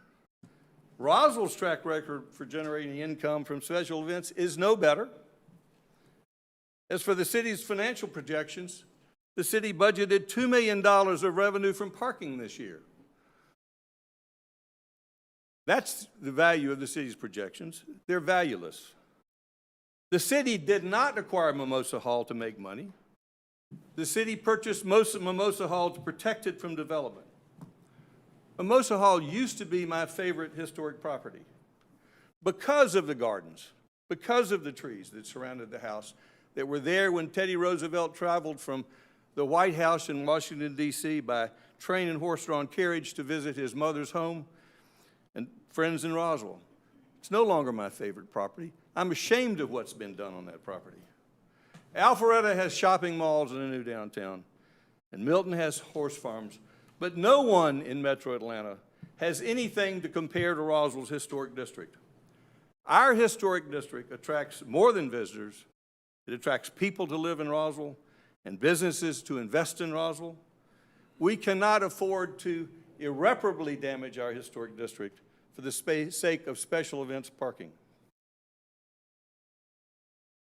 Now, there's a debate about this, but I can tell you the city did not let anyone know that the trees, how many trees it planned to remove before clear-cutting the 4.5 acres next to Mimosa. There were no public hearings.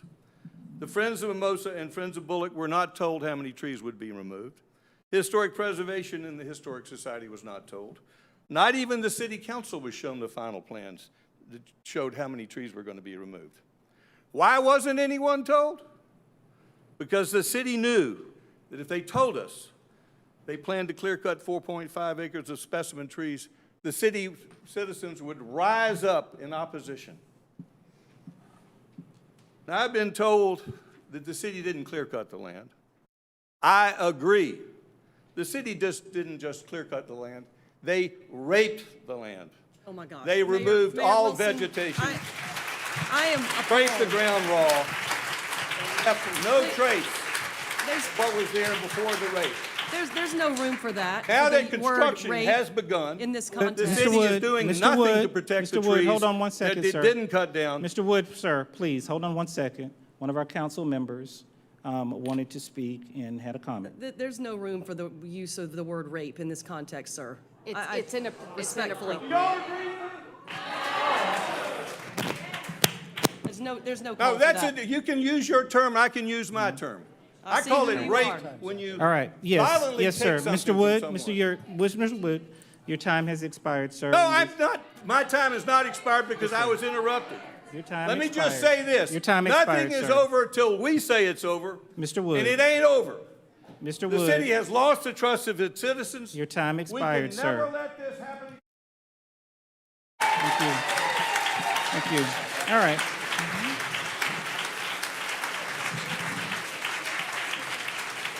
And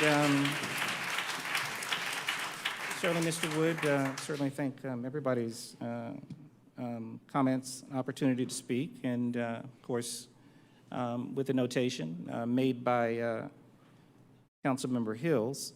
I think it's appropriate at this point, given a couple of things that you mentioned. You used the term breaking the law, you used the term illegal actions, and I think it is only appropriate when such stark allegations are made against the city that our Chief Legal Counsel, Mr. Davidson, perhaps address those allegations that were made. Can I have a response to Mr. Davidson's response? No, sir. No, Thank you, sir. Mr. Knight. Your 5 minutes is up, sir. Mr. Davidson and the city has broken the law. Sir, I filed a sir. complaint. Yes. So Sir, thank you, sir. we are well aware of Hold the on, complaint. Hold on. We are well aware of the complaint, and I will not respond. I will call on the Assistant City Attorney, a former prosecutor, and also the Deputy Director of the State Ethics Commission to come forward and address any of your concerns. All right, hold on. Hold on 1 second. Hold on 1 second, ma'am, please. Let's be respectful to everybody who's given an opportunity to speak. And since there were certain phrases that were mentioned, I think it's only appropriate that the city have an opportunity to respond to those terms. And I think it may bring some clarity to the discussion, which is what I think we all are here tonight. And we'll make sure that we continue to allow everyone an opportunity to speak. So thank you very much. Mr. Cusack. No, thank you, Mr. Knight. And I think it's important to talk about how this process went and sort of the background I'm coming from. So I served as the Deputy Director for the State Ethics Commission and enforced the Campaign Finance and Ethics in Government Act for all the state government at the Capitol. Government ethics is something I take very seriously, and I've spoken at the Council on Government Ethics and am a panel member for them at their annual conference. And this was something when Mr. Wood filed an actual police report on Friday, it came to our office to make sure that we complied with our ordinance and the processes that are in place. Mr. Wood filed this complaint at the Roswell Police Department when the UDC was actually adopted in 2014. The enforcement agency for the UDC is code enforcement. It's not the police department. It's not, that's not their realm of specialty. That's not where they have the jurisdiction for the UDC. It comes into code enforcement. But then he said that the city violated its own ordinance and the process behind removing these trees. The tree removal ordinance for this particular project was evaluated by our arborist, and it was then approved by the engineering department. As part of the justification for removal of the specimen trees, there had to be, as part of those construction plans, a actual tree removal permit done and a justification as to why those trees were being removed. Now, part of this is for a stormwater detention pond, which is exempt under our tree ordinance. So what that meant was that about 40% of the trees were actually going to be removed because they don't apply on this tree permit. They're exempt. Now, the other 60% that dealt with the parking lot, there had to be the justification for the removal there. The justification was put on those construction plans, which was evaluated by the arborist, which was then signed off by the engineering division, and those plans were then signed off by everyone else within the city. It's routed through community development to the various different departments, transportation, and all the other departments that weigh in on a land disturbance permit. So we actually did follow our ordinance to a T. The city, the proper processes were in place. The proper people evaluated what trees needed to be removed and why they were being removed and the justification for their removal. Those were evaluated by the people who have those qualifications. I certainly sympathize with people who want trees to stay here, but also there is a process for this to occur, and that process occurred here. So we followed our ordinance to a T, and there's really nothing from a procedure standpoint that we could have done any different in this matter. Thank you, Mr. Cusack. All right, thank you, sir. Appreciate your time. Madam Clerk. Janet Russell.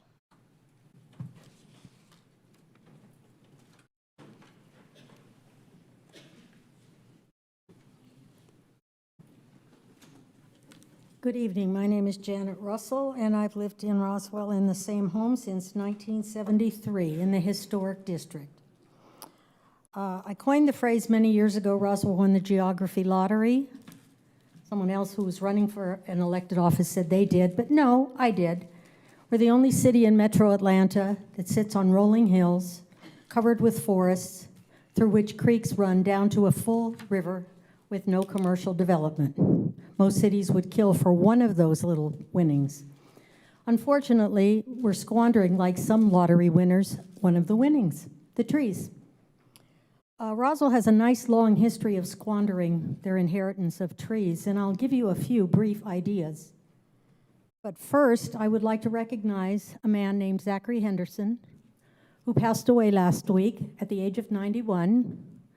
Zachary was an architect who lived in Roswell. His office was on Canton Street. He designed the recycling center. He was part of the Leda Lift Foundation. He was very active in the Young Life group and designed 2 projects, one in Colorado Springs and one in North Carolina. He also designed this area around the Faces of War Memorial. So I worked with the committee to design this. I wasn't the designer, I was just one of the envelope pushers and things like that. But what I find interesting is the last time I saw Mr. Henderson, he was a very kind, gentle man. His dad was a blacksmith. He grew up with a love of horses, so he and his wife had a horse rescue ranch nearby till she passed away. However, one day, the last time I saw him was about maybe 10 years ago in room 220. You know, everybody, I have a really good memory because I'm not looking at a telephone. I'm listening, and I write in cursive. No flash drives or any of that. When I sat there at that meeting that day, he was invited because we were discussing the city green, which I termed the city brown, because it involved clear-cutting every tree on this property so we could be like downtown Alpharetta. And Mr. Henderson was called to talk about it because he designed the area, not the memorial. That was a national competition with anonymous submissions, and fairly and squarely 2 sculptors from Roswell won it. However, he designed all of this. There's a reason that is exactly on the axis of this building. It's about aesthetics. And as he was discussing the need for the trees, because he was a lover of nature, he was an LEED certified architect. Long before that was a fashionable thing, he was building sustainable properties and projects. He built the community center, the gathering center at the High Meadows School, among other things. He was active also in Jacob's Ladder and a few other things. I have to talk quickly. I'm sorry, I was talking about Mr. Henderson. But as he sat there and he discussed it, the then mayor, who has left the building, proclaimed, "We don't have to manage anything, there's no written contract." Of course, in his wonderful bellicose manner. And Mr. Henderson said, "Sir, there was no written contract because it was an agreement among gentlemen." And I thought, what a concept, gentlemen. Of course, in Georgia, I think an agreement between verbal agreement between consenting adults is a binding contract because our law is based on British common law. So that said, one day I come to the Saturday morning farmer's market and there's truckloads of trees coming that are stacked up back here. No plans, no designs, no approvals. 100 trees were taken down in Friday nights and hauled off. No permissions, no designs. But we did spend $2.5 million on design ideas that involved moving the memorial behind the slave quarters and cutting down all these trees. So they set a precedent for doing things behind our back and hoping we wouldn't notice. But we did. The same mayor when they were going to cut down a 150-year-old tree down by what they built Old Town on Highway 9. When we told him it was a 150-year-old tree, he said, so cut it down, we'll just plant another one. Interesting to me. There used to be a tree at Holcomb Bridge in 9 where now it's a bank, Chase Bank. That had a 200-year-old tree, and we fought and crazy, and they didn't pay attention. Please be aware that the Gateway Project will cut down all the trees on both sides of Highway 9 in our historic district and cut 70 feet into the national park, which means the runoff into the river through the water treatment plant will create a horrible sewage mess. I know my time is up. Your time has expired, ma'am. Okay. And one more thing, whoever came up with the name Founders Park, it's really boring. Thank you, ma'am. Yes, ma'am. Thank you. Thank you, Janet. Thank you, Janet. Thank you, Janet. Madam Clerk. Mary Robichaud.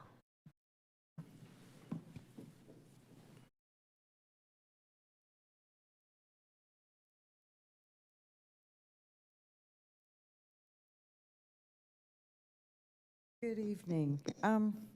Obviously, there's going to be lots of speakers about Mimosa Hall and other things tonight. And I want to talk about that a little bit, but I also want to start this out from my perspective of reading the mayor's top priorities for 2025 from your own website and your postings. And it states, continue transforming how local government works. Teamwork, accountability, responsive, solution-oriented, innovative, and stewarding with integrity. Read it off of the website. Lots of great projects here. I'm going to say a few things. I've been in some of your shoes as an elected official. I think what we all have to recognize is that our constituents' perspective is their reality. I think we're having issues over and over and over again because I do not see a lot of active listening going on from our mayor, city council members. It seems that things happen, then the citizens find out about it. They start petitions. They make lots of phone calls. Trust me, I've received plenty of those also. But instead of asking what the citizens want beforehand and being totally transparent and open, that's not what happened here. Even in the 5-minute presentation before, you said what was shown to many people was the initial design or the high-level design. You had a high-level design that was completed, according to what I believe I saw, was on April the 18th of this year. But was also stated on May 15th, you once again showed only the high-level design to the Friends of Mimosa Hall. I don't understand why that would have been done. Then, but in between, April 18th is when you had your final design given to the city, from what was stated. You went ahead and got permits on May 1, issued by the city. You then went ahead and, again, showed only the high-level design on May 15th to Friends of Mimosa Hall. And yet the cutting started May 26, 11 days later. It's difficult as a citizen to understand why were these things, this high level, only shown to certain people. My problem also, I think a lot of us, our problems is, this isn't the first time, unfortunately, this has happened or that it appears to have happened. The Masonic Lodge, it was done, and then, of course, citizens rallied, petitioned, called, sent emails. I know what that's like. In my time, on average, on some issues, I would receive 1,000 a day. I always tried to respond to all of them, and it's difficult. Or to at least try to talk to people beforehand. I think we're getting into this cycle that the closure of Canton Street for parking, our parking situation, that all of it was set, one time it was going to be paid, one time it's not. We get into issues, the Housing Authority. I understand, but you appoint the people that sit on that authority. It is appointed through the mayor. So when we ask, why are we not informed fully or our input given before these decisions are made or even discussed? Citizens should be brought into the discussion and listened to early and often. It's a hard thing to do. Trust me, I know how hard it is. It's hard to do. But that, to me, is how we have that conversation back and forth as we talked about. That's the way we all want to be governed, and that's the way I would hope you consider moving forward at some point, listening before these kinds of decisions are made behind closed doors, because that's what's happened here. Because again, from our perspective, you're paving over the history to put up a parking lot, and once again, you don't even seem to know what we got till it's gone, and it's gone. Thank you.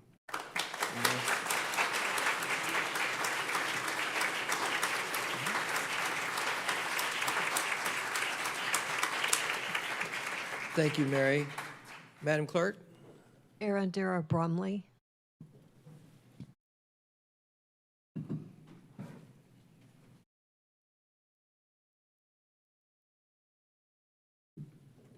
Good evening. My name is Erin Brumley. I live in Martins Landing. I want to read a statement from a friend because it clearly states what many of us think about one specific aspect of this project. And she said, I implore Roswell leadership to step back and rethink their approach to this park, including its name. As an African-American resident of Roswell for almost 20 years, I will not be at all excited about a new park that once again focuses on uplifting the antebellum period and our slave-owning founders. That does not diminish their positive contributions. This is about using cultural awareness and racial empathy to avoid putting an even bigger spotlight on one specific time period in Roswell's history. Roswell doesn't begin and end with the slave owners who formally established the city. There is important history related to this land that happened before that. There is important and compelling history that happened in Roswell during the 20th century. At this point, it feels like a very stubborn, indifferent determination of the part of the city to dig us deeper into a problematic position because God knows the city has done more than enough to uplift these men. It's an uninspired and limited park name. Now, that was her. Personally, I think that name is inappropriate for two reasons. One is that it gives a heroic effect to the people who established this city using enslaved labor and built plantations that further exploited and enslaved people. Two, the Cherokee inhabited this area. This part of Georgia was called the Cherokee Nation. So if we want to make it about founders, they were here first. Albeit runoff during the Cherokee removal by President Andrew Jackson. A name like Founders, chosen to celebrate the families of Roswell King, further erases Native Americans from Georgia history. So that's one part. The rest, I'm also not happy about seeing this park compete with other Roswell small businesses such as event menus and restaurants. And I definitely don't want to be in the news because my city is officially holding plantation weddings in the year of our Lord 2025. Another friend, and I'm going to quote another friend, he said, we are in the parking business. We're in the real estate business. We're entering the wedding and event businesses and the soccer business. How about concentrating on the government business? But to that, I reply, let's reframe our vision. Why don't we stop running our city as a business? A government is not supposed to make profits its main priority. Does fixing potholes generate a profit? Does picking up trash generate a profit? Does providing a library provide a profit? No.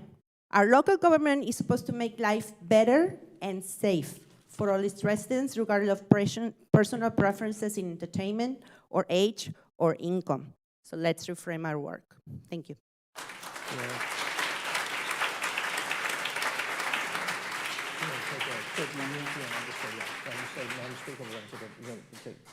Thank you, Aaron. Go ahead. Do one more or do it now? Yeah, do one more. Yeah, Okay, all right. one more. Madam Clerk? Richard O'Donnell.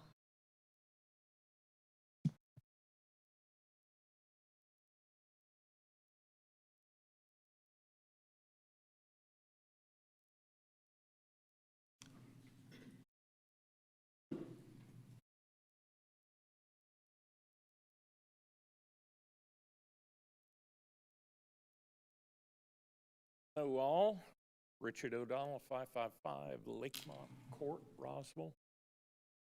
10 years Roswell Planning Commission, 12 years Roswell Board of Zoning Appeals, 36 years in Roswell, 43-year Georgia attorney.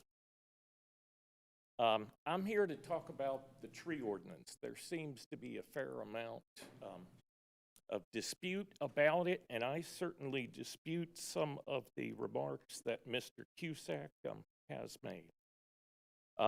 Let me start by dispelling the misimpression that apparently some on the council have, multiple members have had, they've expressed to this group that the city is exempt from the tree ordinance.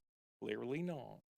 Not in the 22 years that I was on boards and commissions was that the case.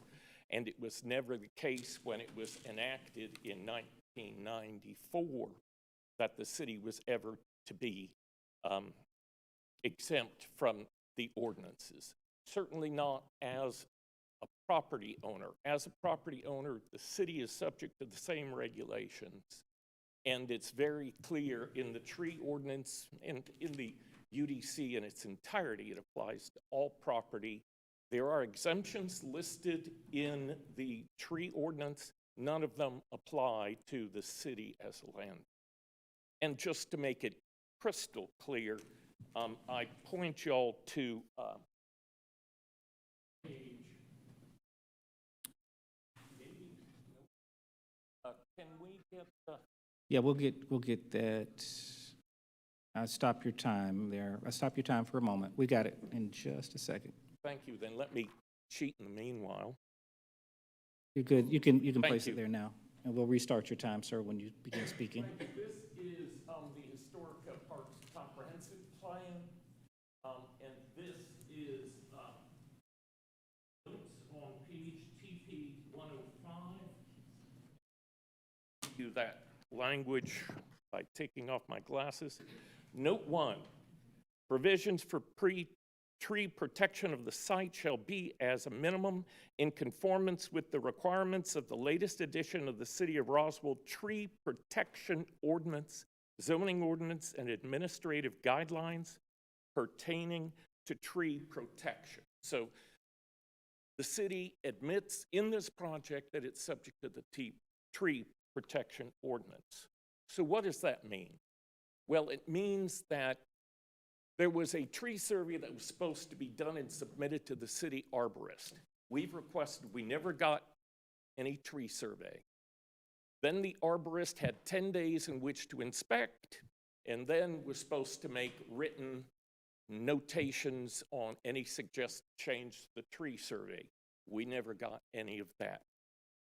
Then there was supposed to be a tree removal permit obtained, and this is as close as the city got, and this is from the actual Open Records Act request.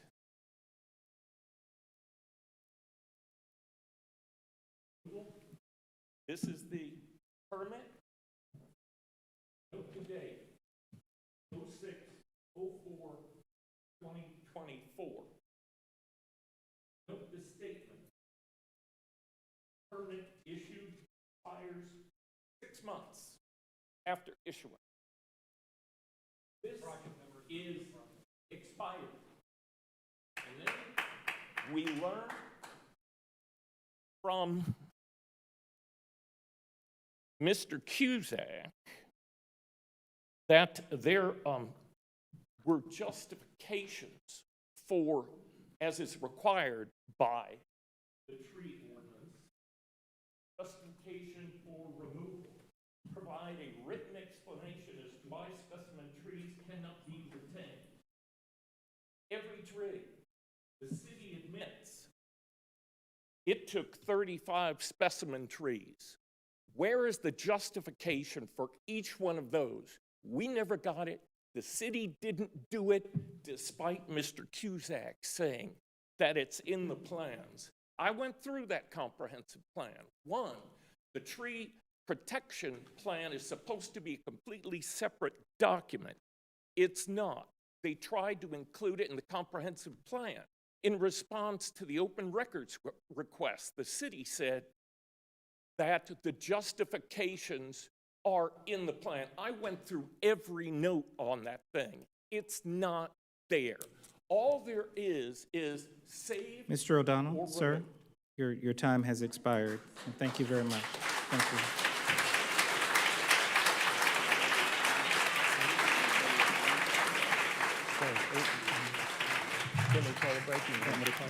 All right.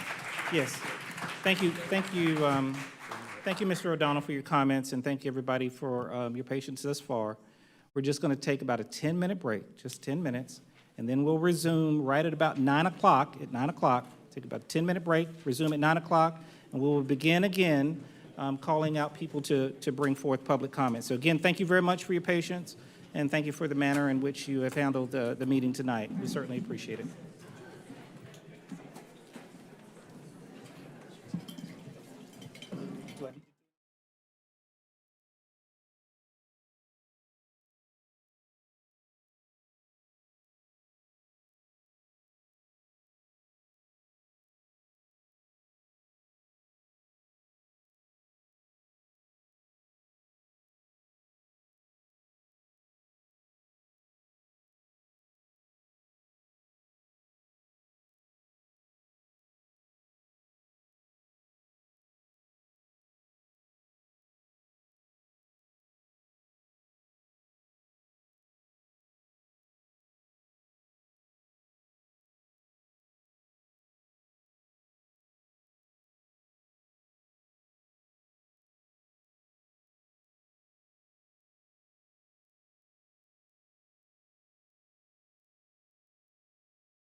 You good?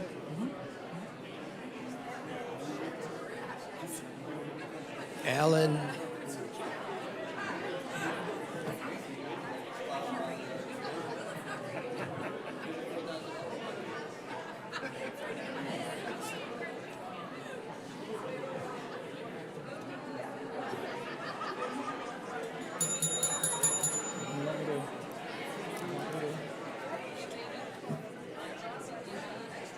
Get out. Alan, back up.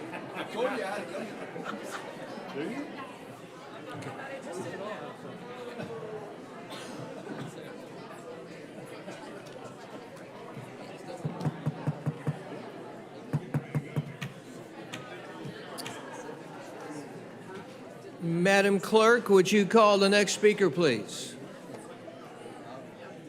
Jennifer Filippi. We could have everybody come to order. We are ready to resume. Again, thank you very much for your patience this evening. We look forward to continuing to matriculate through all of the comment cards to ensure that everyone is heard fully and completely. So thank you very much for your attention. Madam Clerk. Jennifer Filippi.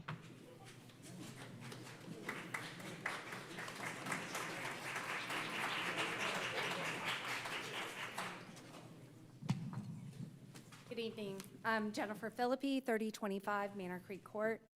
I'm speaking tonight as a concerned citizen, a Phoenix Circle member. I remember back in 2017 when my good friend Gus Haydorn brought to the attention of our Earth Ministries group the threat of Mimosa Hall being purchased by a developer. He spoke eloquently about the very old specimen trees found on the property, the habitats they created, and their enormous carbon capture abilities. He and the rest of us at Earth Ministries cared about the historic home, but more than anything, we cared about protecting the natural resources found on the property.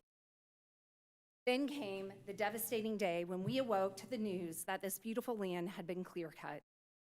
We were beside ourselves. How could this happen?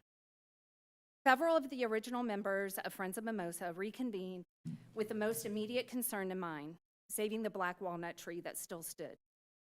Now there has been a public statement that the walnut and a couple of other trees will be saved. The attention has now turned to understanding how this has happened and preventing it from happening again. The city has indicated that it has followed all approval processes, which include communication with this council as well as with the Historic Society. But we are not seeing representatives from either group stand up and own this decision. Instead, we are hearing that everyone is surprised. So what happened? As the COO of my own company, I know that I cannot make assumptions or rely on vague plans. I must look for the missing details and ask enough questions to ensure that visions align. Is that the step that was missed here? Or, as some suspect, were members of these groups intentionally misled?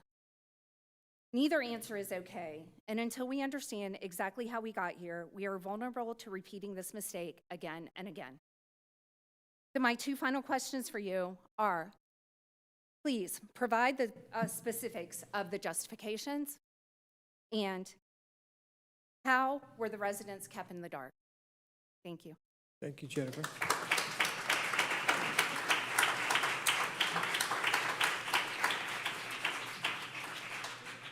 Carrie, you got questions?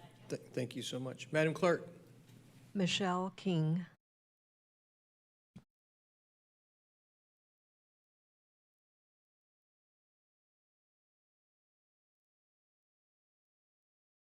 Hi, thank you for having us this evening. I'm Michelle King, and as Sally McKenzie mentioned, I was one of the first people, along with Gus Haydorn and the many other folks that joined us on the Friends of Mimosa Hall and Gardens Board, actually before the city had even concluded the purchase of this home, because we did not want to see the property destroyed.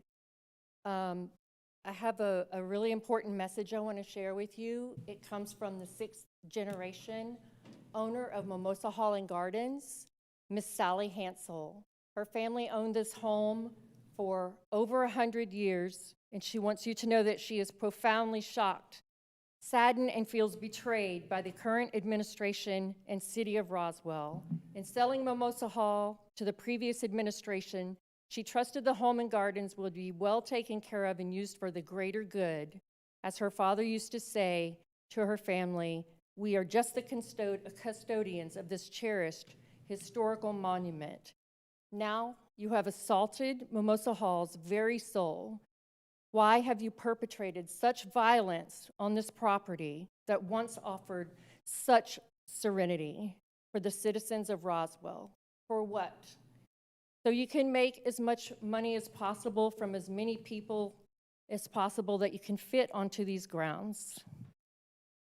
Understandably, infrastructure is needed to accommodate large groups of people, but the craven, thoughtless, obscene manner in which this was executed is unconscionable. People of many walks have worked decades to preserve Roswell's history, and then current mayor and council, Parks and Recs, we're not sure who all else is involved, have desecrated overnight these trees in this property. She wants to give special thanks to Simone Dubois, Kelly Callan, and Jerwood. And then from me, my questions are, well, no, he's gonna ask that. I would like to know how many of the members of council know the history, the full history of Mimosa Hall and Gardens, its property and its trees. I would like to know how many of the council members know who Neil Reed is and know what part he played in this valuable property. And lastly, I want to give you a message from my 16-year-old son who's been working on this project with me since he was 7. I made him go with me to look at this property because I knew just from seeing the snapshots that there was no way I could go and look at this property alone. I would need the support of my 16-year-old son to go with me. I just expected him to be staring at his phone, not interested at all.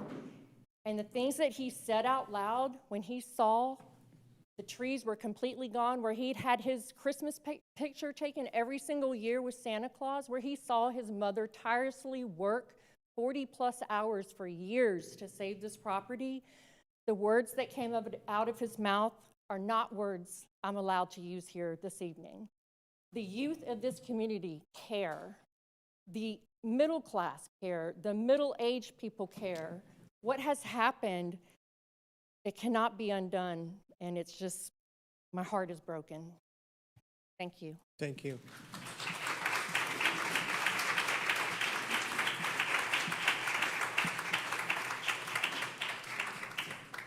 Madam Clerk? Kelly Callan.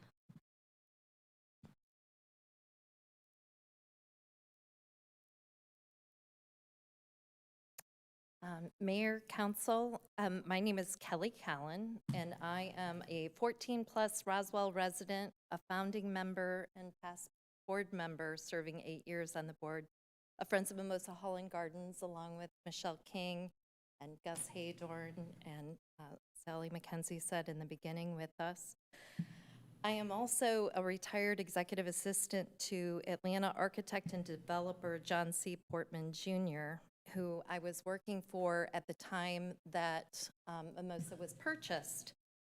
And really, the reason that I'm still standing up here today talking about Mimosa was a comment that he had shortly after we had become a board and had discovered through Simone Dubois, who I hope will be speaking soon, and her partner, that they had come up with an innovative way that we could make Mimosa Hall and Gardens, which needed a new roof. It had its original roof of 100+ years at that time. It needed a new roof. That we could make it a solar integrated roof. And in achieving that and running it for a full year, once it's occupied after doing so, it would be, at that time, and still to this day, I believe, once we get back in it, the oldest net zero home in the country.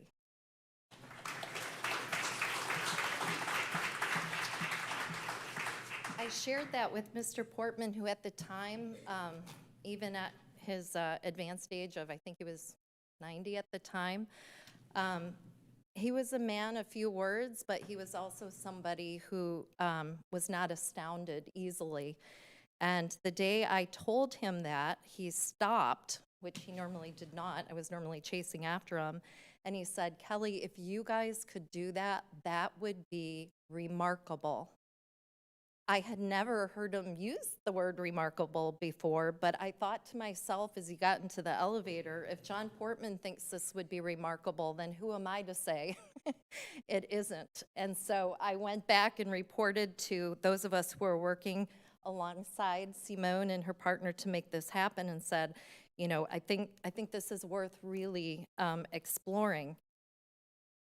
So I wish somebody had read, and Gus, I hope you do, read the actual mission statement, which I believe is still in place today for Friends of Mimosa Hall and Gardens. But a big piece of that was sustainability and ensuring that we were preserving and protecting Mimosa and the grounds, and being a beacon of inspiration. And that was, in a nutshell, what we were hoping to achieve. Here we are now with a landscape that is scarred and devoid of ages-old specimen trees. I believe, not just those of us who have loved Mimosa for many, many years, but the residents who may not have been aware of this jewel in our backyard really feel this has been irreparably harmed by the removal of these historic trees, which changes the entire feel and the impact of the beauty of Mimosa Hall and its surrounding property. Again, Mimosa Hall and Gardens was supposed to be a beacon of inspiration for what was possible with historic properties, not a cautionary tale, which is what I fear we have become. We have but one simple request at this point. You can't bring the trees back, that's true, but we could put an immediate stop order and halt any further destruction of the property and grounds at Mimosa, and, as many people have mentioned, find out what happened with an independent investigation. The second point is we'd like to present the final updated construction plans, the ones that were from April, the final construction plans, not the high above plans, to the Historic Preservation Commission and give them the opportunity to review the plans and walk the property and give feedback as they should have done in April. And finally, to accept the public comment on these plans, the final plans for the property going forward. There's been a lot of talk, I think a couple of people have mentioned tonight, that for whatever reason, not everybody agrees that it was a clear cut. Again, I just want to put up the, is there some way to turn? All right. I Okay. paused your time. Let's make sure we get this up first, and then we'll resume Okay. your time. Thank you, thank you. This is what it looked like before. I mean, if you look around it, you can't hardly see anything but green and dense woods. Haven't had a chance to get by. This is what it looks like today. So Ms. Callen? we leave it to the Roswell Thank you so citizens much. to decide whether or not that's a clear cut. Thank you, ma'am. Thank you.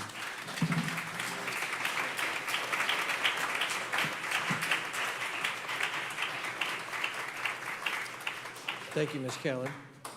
Madam Clerk? Susan Tizer.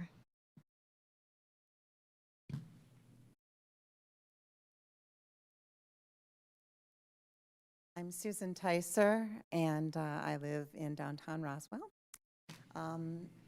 Everybody has basically said a lot of what I want to say.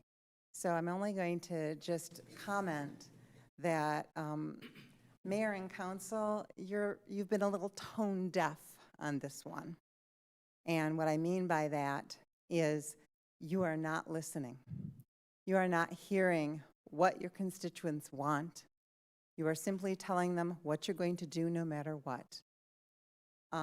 This is very reminiscent of the closing Canton Street issue, and it reminds me of the fire, ready, aim type of philosophy. That's the wrong kind of a philosophy for Roswell. We need to know up front what is happening so that this kind of a thing never happens again. Thank you. Thank you, Susan.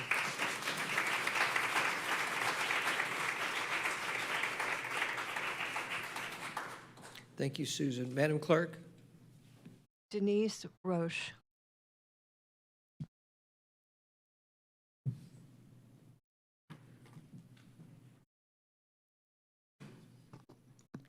Denise Rao, 170 Charleston Circle, Roswell, Georgia.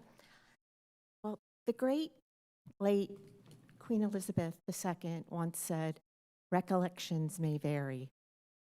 And that is certainly true tonight, because my recollections of Mimosa Hall are pretty much opposite of almost everything that I heard tonight. I want to go back to 2017.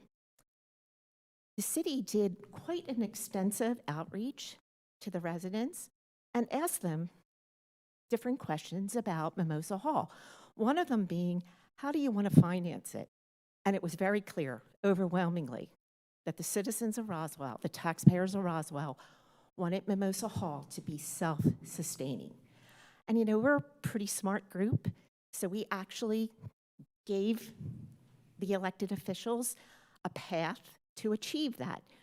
Basically, we said we want to do that by a three-pillared approach: historic preservation, combined with traditional visitors, combined with economic development, specifically an event center. So I totally disagree with that very loud man who is here, who's making me come back with very bad memories. From the very beginning, Mimosa Hall was scheduled. The citizens of Roswell wanted it to be an event center. Now, a lot of people drop in and out of conversations as these things happen. This has been going on for a really long time. I actually went back and listened to some discussions from 2020 that involved Mimosa Hall. Again, some really bad times back in 2020. But then again, the conversation kept on going on. A lot of people don't realize that. They drop in, they drop out. So again, I tuned in a year ago. I know when you started talking about Founders Park, I specifically tuned into the mayor and council meeting of September 23rd. And then I also tuned into the HPC meeting, October 9th, where the city was notifying the HPC of the changes that would take place in phase one using the ARPA funds, which, by the way, brilliant move to use ARPA funds to get this done. So I guess what I would say is it was a very good discussion, great presentation. I disagree with Mr. Malone. Maybe this is a case of men are from Mars, women are from Venus. I took away, as a regular citizen, incredible amounts of information provided by the HPC, actually. New information. I didn't know that the walkway was actually in the shape of a champagne glass.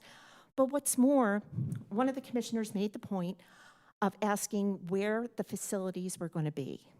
And it was clear the new structures were going to be in a place that had been cleared 80 years ago. So as I listened to the rest of the meeting, I was really struck by the fact that the city was really trying to be faithful to that 2017 directive of the citizens of Roswell, that Mimosa Hall should be self-sustaining. And the way we would do that is by combining a plan that had historic preservation with traditional visitors, tourism, plus economic development that involved an event center. And it seems to me that is exactly what this plan is doing. I went down there. I was with a fellow citizen. He was an architect. He said his specialty was historic preservation. And he made the point that when this was done, it was going to be beautiful. And I agree. And quite frankly, we talked.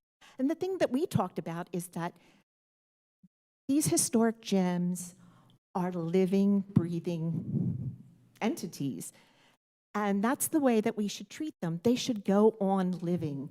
We can't lock them up and ask for them never to change. So he and I agreed, and we parted ways, and I kind of wish I had got his name because I think he would be a great addition to the HPC. But all in all, my perspective, just as an ordinary citizen, is just very different.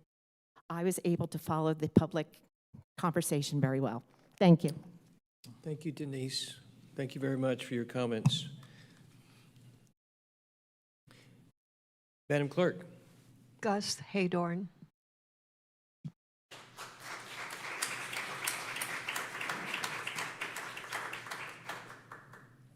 Mayor Wilson, Hey, Gus. council, members of the council. I've lived in Pine Valley for 40 years. We need a government that practices democracy and listens to those that it serves. In Roswell, hubris is in play, and decisions are made from the top. Had the net been cast wider, if the voices of citizens had been heard, the disaster at Mimosa would never have occurred. If those elected had not been so disconnected from the natural world, this would never have happened. We're here tonight to make clear common resources are not for sale. They belong to the future. We cannot monetize trees that have witnessed our behavior for more than 100 years. At Mimosa, the trees were worth more than the historic homes. They gave context and beauty and distinction and utility, not just to the historic district, but to Roswell, confirming our history, our identity as a historic city in the trees on the Chattahoochee, an identity that separates us, or did separate us, from the surrounding sprawl.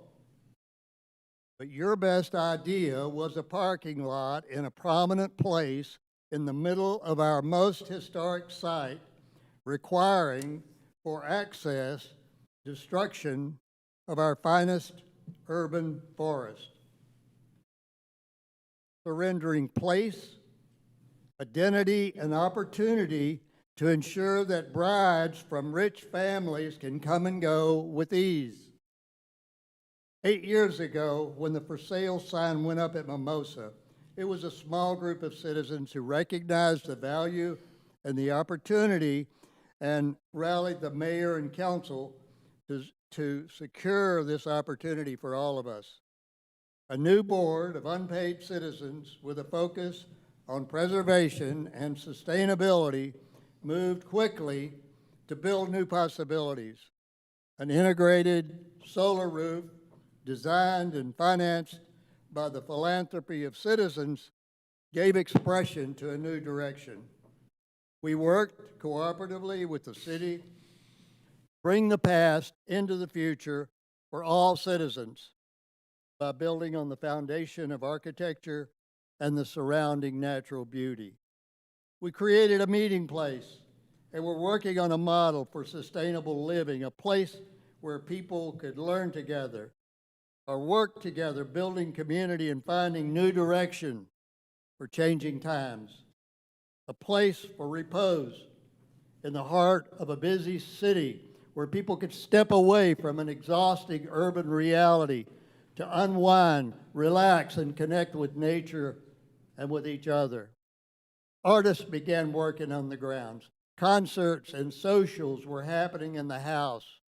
We had cultivated corporate sponsorship and community partnerships with UGA and the Carter Center. The city did good work updating the house and the immediate grounds. But a few with the city had other ideas, and they had the power. Their initial decision to connect the historic district was well received, but soon it was clear that they had no interest in what the board had been working on for years. Federal money became available, and there was a rush to spend it. The big dogs had the power, and they wanted to do things the way that it had always been done. Scrape the earth, start over, think maintenance, build a parking lot. Apparently, no thought was given to the fact that they would be feeding our greatest problem, traffic, bringing cars into our most pedestrian district, which was while there were much better options available. But perhaps the most troubling of all, it seems no one in a position of authority raised questions, and no one stood up to the decision makers. Nationwide, democracy is under attack. If it is to survive, we must make it so here. Our natural world that our lives depend on is slipping away, and we somehow accept that. Mr. Haydorn. The state stripped 400, and we went along. Sir. The city covered our playing Sir, your fields time with has artificial expired. turf, and we remained spectators. Sir. The loss of majestic Sir, respectfully, trees your time at has expired. Mimosa was a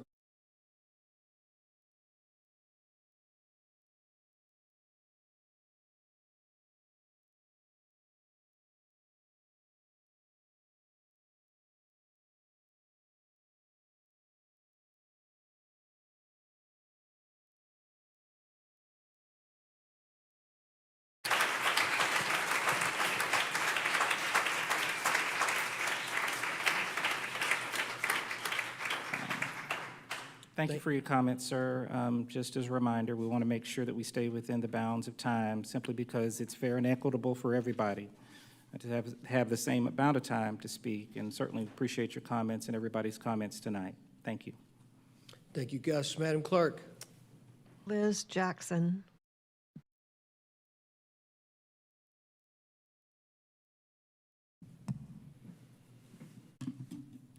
Good evening. Welcome, I'm Liz. Liz Jackson. I live on Wordsworth Drive and have lived there since 1979. My husband and I have been fortunate, as have many in this room, that we have raised our family in this great historic town. And many of the people in this room have helped to shape the lives of our children. Our children now live away from Roswell, but they stay in touch and they read newspapers, social media from all around. I received a text from our youngest son, who happens to be in his 40s. I know you can't believe that, but yes, it is true. He is in his 40s. And I would like to share with you the impact that decisions that are being made here still have on Roswell's children. The shameful development and sprawl has continued, almost unabated, from a mysterious fire burning a historic church, which conveniently made way for a bank headquarters, to the fiasco at the Masonic Hall, and now to this. The first election I ever voted in included the mayoral election of the Honorable Mayor Wood on his campaign of Stop the Sprawl. But unfortunately, no man has been able to stop the outright destruction and heartbreaking devastation of the historic places and those cherished wild spaces where I spent countless hours, days, weeks, and months as a young boy. Accordingly, I took my talents, including hundreds of hours volunteering as a docent and interpretive guide of historic sites elsewhere. And I now enjoy wild spaces that are protected for future generations. I now visit historic sites properly enshrined in perpetuity. History is full of lessons if only we care to listen. I am your children, Roswell, and I decided somewhere else is better because of what I saw happening with my own eyes. It's an absolute shame I needed to move over 500 miles away from the only home I had known to find the things I loved as a boy in my hometown. Actions come with consequences, and Roswell, your actions have once more broken my heart. And for what? It would seem to be for merely a few more pieces of silver. Thank you.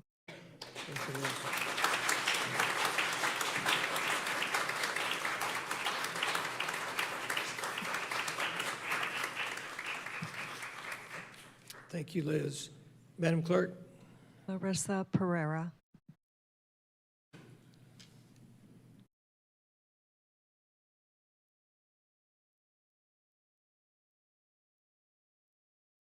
Good evening, Mayor, Council, and my fellow Roswell citizens. I'm Marissa Pereira. I live off Gramsbridge Road for the last 28 and a half years.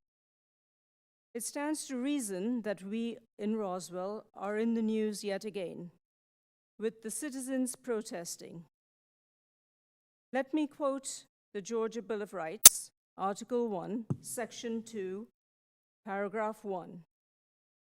Origin and foundation of government. I quote, all government of right originates with the people, is founded upon their will only, and is instituted solely for the good of the whole. Public officers are the trustees and servants of the people and are at all times amenable to them, unquote. I've been beating the drum for years about the lack of process or the refusal to follow even limited process and codes set in our Roswell ordinances. Our mayor and council have turned a blind eye and deaf ear to this reality and proceeded steadfastly within this status quo because following a process would mean transparency, thorough review, and accountability in sign-offs and implementation.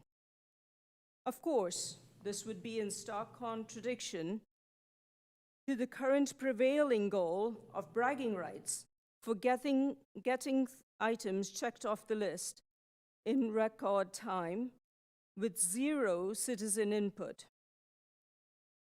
Imagine the concept of projects actually being done right. Mayor and Council, no one expects you to know everything about everything. Roswell is blessed with talented citizens who have superior knowledge on various topics and could easily offer counsel as necessary to deliver optimum results for Roswell. Unfortunately, by excluding the voice of the people, not only are you derelict in your duty to serve the citizens, you've set yourselves as the authority on every topic. We, the citizens, are tired of being ostracized from discussions or plans for our city, especially when it's our money you spend to deliver substandard results. We're tired of the lack of process, transparency, and accountability. We're tired of you doing whatever you please and then offering either the nonchalant mea culpa or a shrug of your collective shoulders, or better yet, a convoluted rearrangement of the facts to justify your wrong actions. We deserve better. My fellow citizens, the Gateway project was also approved based on pretty pictures. Just wait till you see the clear cutting there. In this Mimosa case, while mayor and one councilwoman appear to be the primary decision makers, the rest of council fell down on your duty when you signed off on the project without supposedly knowing what you were signing off on. It would behoove you to remember that you are public servants and stop acting like the worst definition of politicians. Thank you.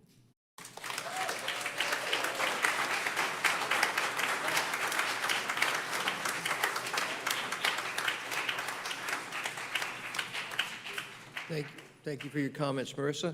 Madam Clerk? Don Horton.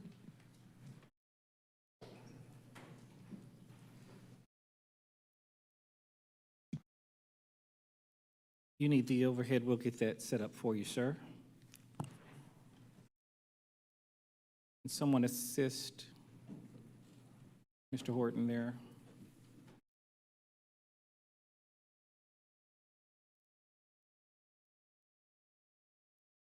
It's just a moment. We'll get that set up. There we go. I think we will come up in just a second. My name is Don Horton. Good evening, Mayor, Council. I live at 9885 Robinwood Lane in Roswell. I've sat in those chairs a number of years ago. In fact, when the Mimosa property came up for sale, and I learned about it through individuals with the Friends of Mimosa, I went to Sally Hansel, Miss Sally Hansel, to talk to her about the possibility of the city acquiring the property. Hadn't talked to anybody else on council or the mayor at the time. The property had already gone under contract at that time, but I asked her before she actually made a final commitment to please let me have a chance to talk to mayor and council to see if I could convince people to change their mind about the property, because originally they said they didn't want to have another historic property on the as part of their real estate. So with that, I not only was talking with members of council, but I also met with the executive director of the Georgia Trust for Historical Preservation, and I met with members of the Georgia Department of Natural Resources, their historic preservation area. And they told me a lot of things that you've already heard some of those things tonight, but one of the things that they said that you absolutely must require of anybody that wants to develop the property is to have an archaeological survey of the property, as well as ground penetrating radar to see what might be under the property. There was some concern that there might be slave graves. That was one of the things that they did during that period of time.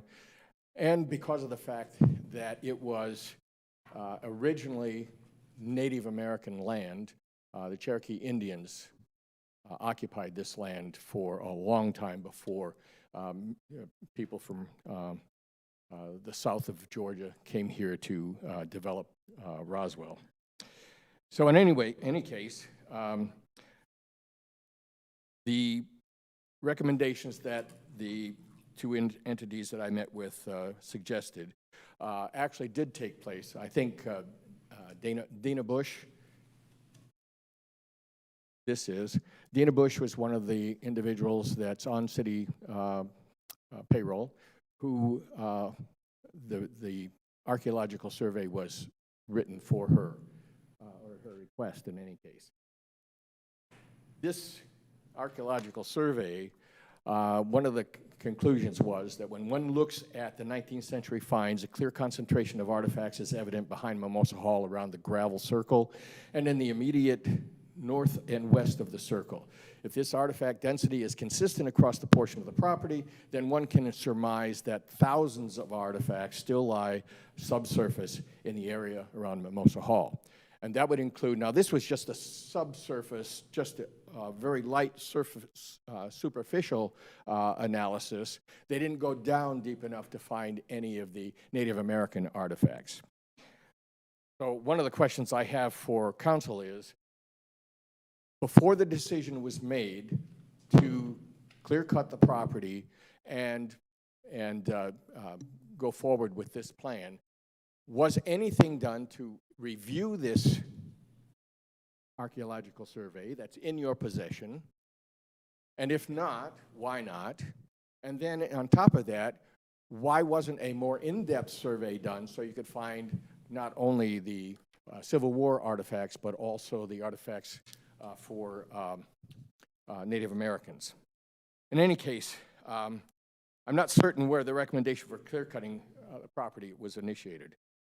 If it was by a consultant, and certainly if it was by the same consultant that recommended tearing down the old Methodist church, then you should fire them immediately. They obviously have total disregard for the significant history of the city of Roswell. There is no excuse for what has been done to the grounds of Mimosa Hall. The level of destruction is beyond anything I could ever have imagined. Some of those specimen trees were over 100 years old and will not in our lifetimes get to where they are today, or where they were. Where careful surgical removal of a few trees should have been done, you allowed chainsaws and bulldozers to clear-cut a beautiful and historic property. What you don't realize is that Roswell is the envy of the cities around us.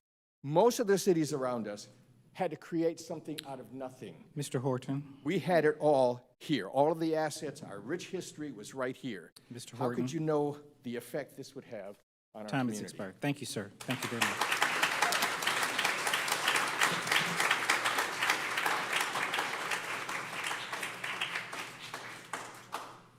Thank you, Don. Kara, I can't see the questions up. Are they up on the last two speakers?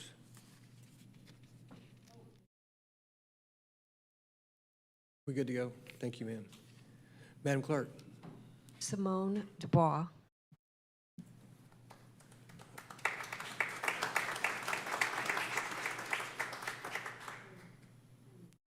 Yes, ma'am. All right, we'll get it transferred over to overhead in just a moment.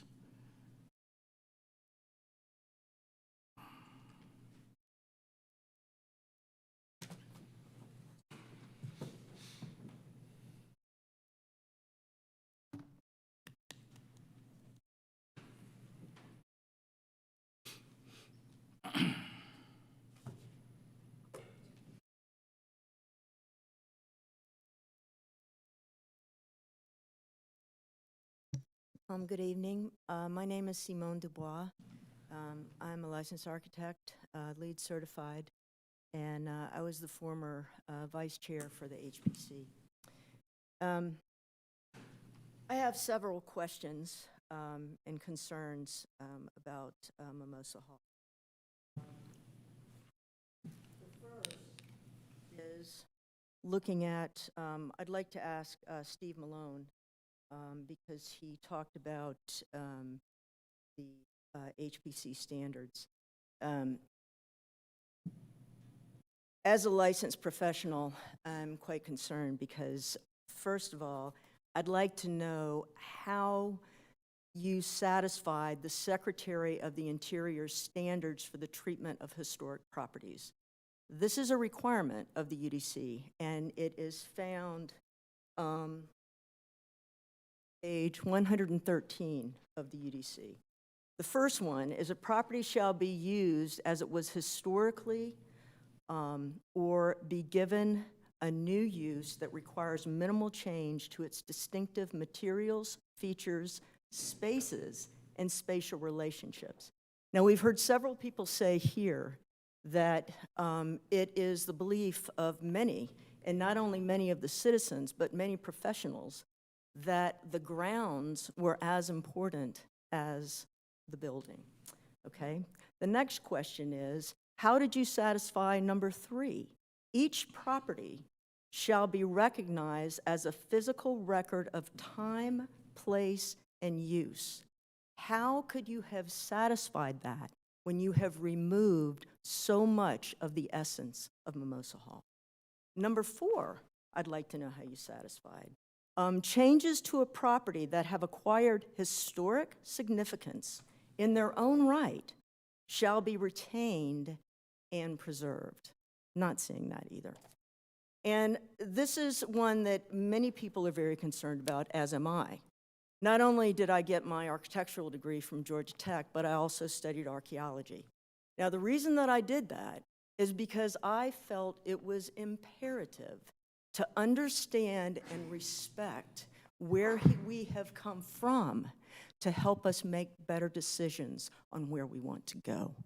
Not only do I think that, but also the Secretary of the Interior thinks that too.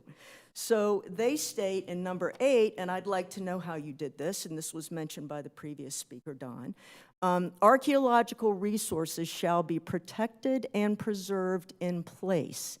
If such resources must be disturbed, mitigation measures shall be undertaken. I don't see any evidence that that was done, okay? Now, I'd like to go.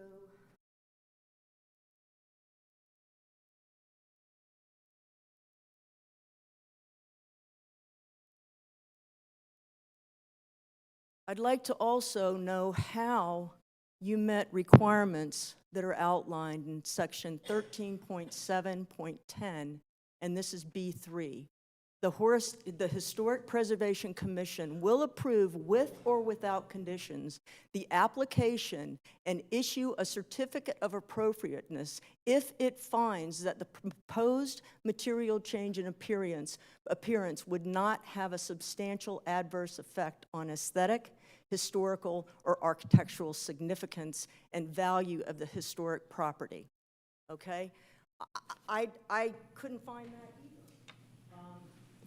Now, some of the other things that I'm concerned about is when I served on HPC, we actually visited the sites. I don't see any record that there was any visitation to the site. The reason we did that is because we needed to understand what was existing and what was being proposed. The other thing that I'm concerned about is the lack of openness and the things that were proposed that I believe are inappropriate additions and removals to the historic property. An event space for 200+ guests. How was that designed? Was there a charrette? The charrette should have been made open to the public. Again, as a licensed professional working in this city, when I wanted to make changes or additions to properties that were in the HPC, I had to put a sign up. I had to invite the neighborhoods. We had to have a meeting, and then we had to have a meeting at City Hall. I don't see that any of that Simone was done. Dubois, Yes. your time has expired. Okay. I would like to just say one last thing, is that the other thing that I'm really Thank you. concerned about is the discrepancy in the tree totals. The Founders Park Thank you, plans ma'am. show Thank you. 136 total trees. Thank The you very total much. living trees Thank in the you. Bartlett survey are 229. That's 93 Your time- undocumented. Your time is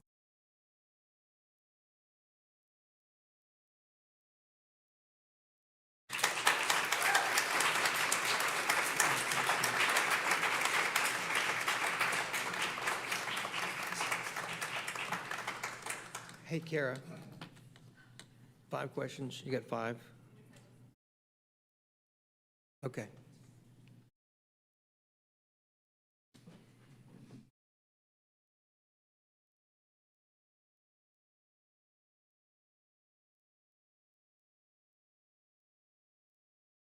Mr. Mayor, we apologize. We didn't get down the wording for each question, but if Mr. Malone can get back with the resident on the specifics, that would be great. I wouldn't mind answering, though, at the end of the evening. I want to make sure we answer those questions. I think they're all relevant questions to the matter at hand, and I think we can answer those.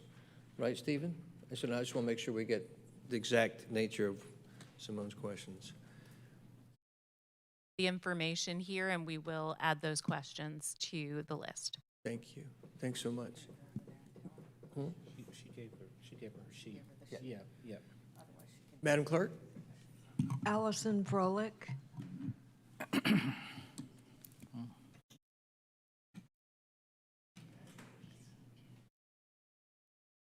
You need the overhead as well, so if we can convert to overhead projection, please. Give us just a moment.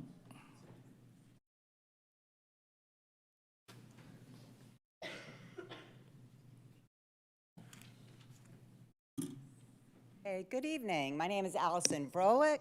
I live on Park Avenue here in Roswell. I'm a local attorney and previously served on the Planning Commission as well as on several other committees throughout the years. I'm here to talk about the process, what should have happened but didn't. First, while it's true that city-owned historic properties do not need to go through the same review as non-city-owned historic properties, that doesn't mean they don't need to go through any review. In our Code of Ordinances, Article 9.1 applies to city-owned historic properties. Section 9.1.2 is entitled Submission to Historic Preservation Commission Required for Structural Change or Major Modification. That section states, and I've got it up here on the overhead, prior to undertaking any changes to a historical property that would otherwise require a certificate of appropriateness, the city shall notify the Historic Preservation Commission of the proposed changes and allow the commission 45 days to comment. So the actual changes that will be proposed must be presented to the HPC. The section continues, recommendations of the commission shall not be binding on the city unless, in the commission's opinion, the proposed changes would threaten the historical integrity of the structure in question. And I'd respectfully submit, very simply put, this review did not happen. First, it's important to point out that Section 9.1.2 clearly contemplates this review process to take the place of the review of a certificate of appropriateness application that normally occurs for non-city-owned properties. So the changes to be considered by HPC should be the changes that would normally be included in the application for the certificate of appropriateness. Here, a preliminary rendering was presented to the HPC on October 2024. Online, there's no video for HPC meetings, but there are a bunch of different renderings that you all saw in September. I'm guessing that it was probably one of these.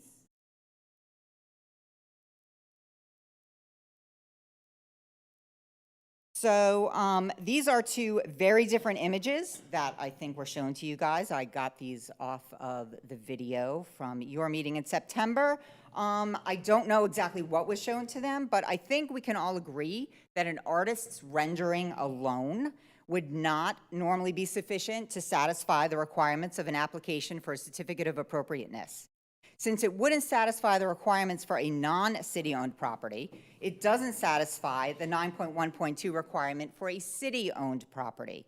Additionally, HPC was told at the hearing that the renderings and presentation were for informational purposes only. That's in the minutes. The commission was not told that they had 45 days to review and comment. They were not invited to submit proposed changes. What they were presented was merely the concept of a plan. No tree removal plan, no engineering plans, just these pretty pictures still showing an extensive tree cover on the property. Nothing to allow them to conduct a meaningful, substantive, historical review. Nothing about the presentation in October 2024 satisfied Section 9.1.2. So now in April 2025, the actual construction plans were submitted to the city. The actual plans were quite different from these concepts of plan renderings that were presented in the fall. Now, finally, the time was ripe for presenting the plan to HPC in a public meeting, affording the public a chance to comment, and HPC 45 days to review and submit recommendations, potentially binding recommendations. However, that did not happen. HPC was not presented with these final construction plans. The plans never saw the light of day at any public hearing. Instead, we were all blindsided when bulldozers started ripping out the historical landscape surrounding Mimosa Hall, including the removal of many irreplaceable specimen trees, without going through any historical review process. After public outcry, the city posted renderings on a website, renderings which are different. There's a lot of different renderings on that website. They're different from these two things. And also on that website was the statement, all decisions were based on approved construction plans and were reviewed by the Historic Preservation Commission. As I've just outlined, this is completely untrue. What the HPC was presented in October for informational purposes was a preliminary rendering the concept of a plan. They were never asked to review the final construction plans as required by 9.1.2. This needs to be made as right as it can be made at this point in time, given that the process called for in our city ordinance was not followed. Thank you.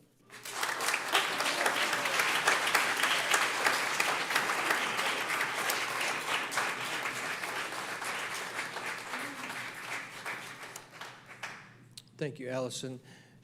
Kara, we got those? Okay. Madam Clerk. Ashley Glass.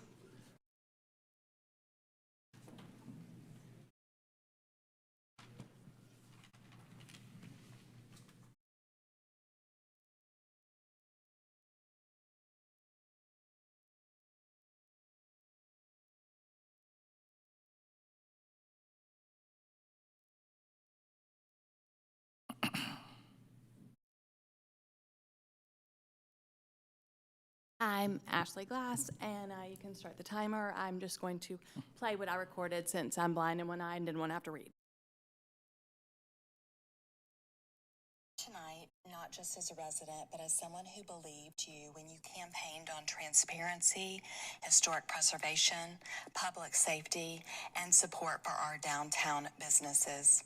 Like many others in Roswell, I voted with hope. But today, I stand here before you with disappointment and resolve. The promises you made to our community on parking, transparency, leadership, safety, and preservation have been broken, and that breach of public trust demands accountability. Let's begin with the parking deck. During the 2021 campaign and the 2022 bond referendum discussions, we were repeatedly told the parking deck downtown would be free to support Canton Street businesses, reduce the traffic strain, and invite tourism. Quotes like, "The revenue from businesses will pay for it." That was what Mayor Wilson said. Or, "We promised Roswell voters we would use bond monies for a parking deck," were echoed at public meetings and campaign events. But in 2025, the city budget, you plan to collect $2.2 million in parking fees, breaking that core promise you made. Local business owners now feel betrayed, watching other cities like Alpharetta and Woodstock thrive with free parking, while Roswell puts up pay stations and ticket threats. This is not what the voters approved. Then there's transparency. One of your cornerstone promises, for instance, Mayor Wilson, you admitted to using personal email accounts and deleting texts, sidestepping the public records law you pledged to uphold. Council members had been left out of key communications, for instance, maybe a plan about Canton Street being closed down. That's actually strategic exclusion instead of transparent leadership. As for governance, the body promised to promote professional city management, empowering a city administrator, not concentrating power in one office like you wanted to do when you wanted to change the city charter. Let's talk about public safety. I speak not just as a resident, but as the wife of a fireman. I am married to a fireman who's actually been a fireman for 21 years and who was burned in a house collapse, sustaining 15% burns to his body. So I know firsthand what fire departments need to protect this community. Not only that, I was in public safety for 12 years myself. In 2019, Roswell leased a $1.17 million heavy rescue truck for major emergencies. That would be like collapses, trench rescues, high-rise fires. These need to be fully staffed.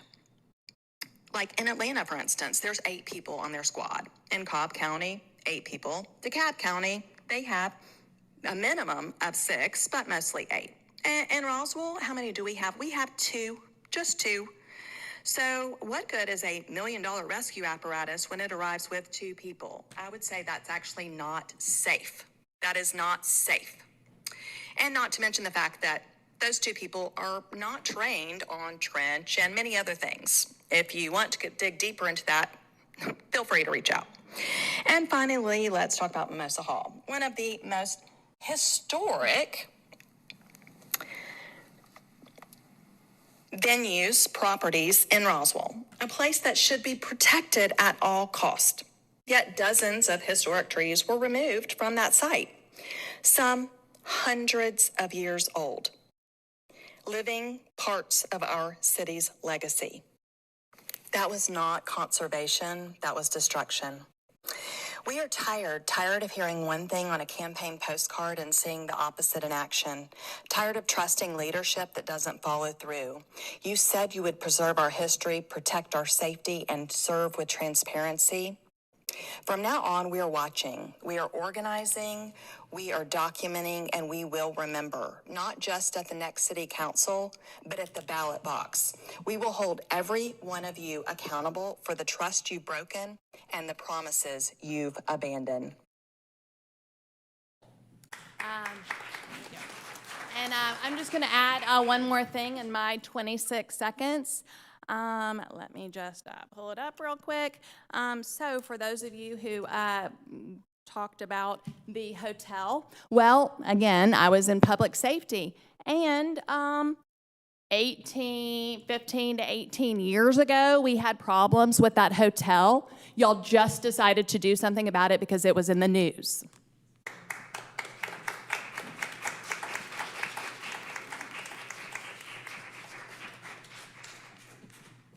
Madam Clerk. Dottie Idris.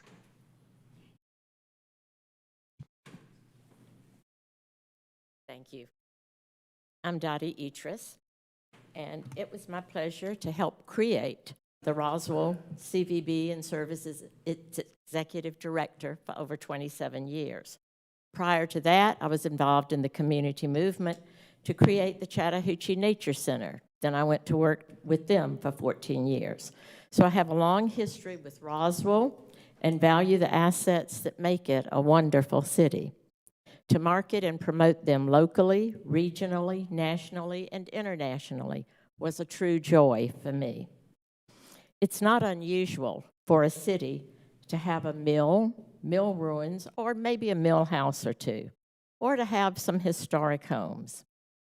Maybe to have a river, streams, native people history, to have an early farm home, to have restaurants, breweries, and businesses in their historic district. But Roswell has them all, and that is unusual. It is due to the diligent work done by many residents over numerous years, far too many than I could possibly mention. This combination makes Roswell's tourism product the envy of other cities throughout Georgia and, I would say, the Southeast. These assets are strong magnets for attracting residents, visitors, and businesses. When Mimosa Hall was purchased, my staff and I were so excited about the gardens being restored. Those Neil Reed designed areas would be a strong tourism asset, and we wanted to market them to garden clubs throughout Georgia and within our drive markets. But if those gardens are destroyed, that could never happen. Sorry, it didn't happen in my time here that we could do that. When I first heard the city was going to create a park of the historic district, I imagined it would keep intact the historic integrity of the area by making it easier to cross roads, stroll from one place to the next, to provide connectivity. I was greatly disappointed to see the destruction of such a beautiful natural area that enhanced the ambiance of Bullock Avenue, Mimosa Hall, and Bullock Hall, not to mention the wildlife the area supported. If a private nonprofit like Chattahoochee Nature Center can build a bridge over Willio Road to get people back and forth safely, the city should certainly be able to create connectivity without so drastically destroying a piece of a historic property. What many may not remember is that when we first started the tourism program in Roswell, it was called the Historic Roswell District Owners and Business Association. Its purpose was to promote the historic district and bring it back to life. We were funded by lodging tax, so we had to branch out. Later, the restaurant community exploded and gave us another wonderful asset to market, along with the breweries and the many individual businesses. But their stories become part of our history. You see, history is about telling the stories and preserving the spaces in which to tell those stories. But it is ever evolving as more and more people become involved and as our community grows. I am very familiar with the events facilities in Roswell. My staff and I heavily promoted them, along with other meeting spaces throughout the city. I witnessed many different types of businesses in the historic district attempt to enlarge their parking lot, add on to or modify their buildings, Often they spent funds and time going back and forth to HPC to get HPC's blessing, not to just present to HPC. Hiring architects, arborists, and experts to draw plans to scale, and yet they were often denied the ability to make changes to a historic property. Cutting and bulldozing to establish a parking lot and amenities for an events facility the city owns puts the local events facility businesses on an unlevel playing field, or other businesses in the historic district. It definitely looks like it gives the city an unfair advantage by do as I say, not as I do. That may not be the way it is, but that is the way it is perceived. We do need controls in place, but we'd say that the city should abide by those same controls. This action taken by mayor and council was just wrong on so many levels. On behalf of all the residents and businesses who have worked tirelessly throughout all of Roswell's existence to protect Ms. Citrus. Roswell's historic district, I urge you not to ignore the safeguards in place. The damage done to Bullock Avenue and Mimosa grounds cannot be undone. Thank you, ma'am. Yes, it may look nice one year or one day, Thank but you, it will ma'am. never again be what it should be. Thank you. Thank you for your comment.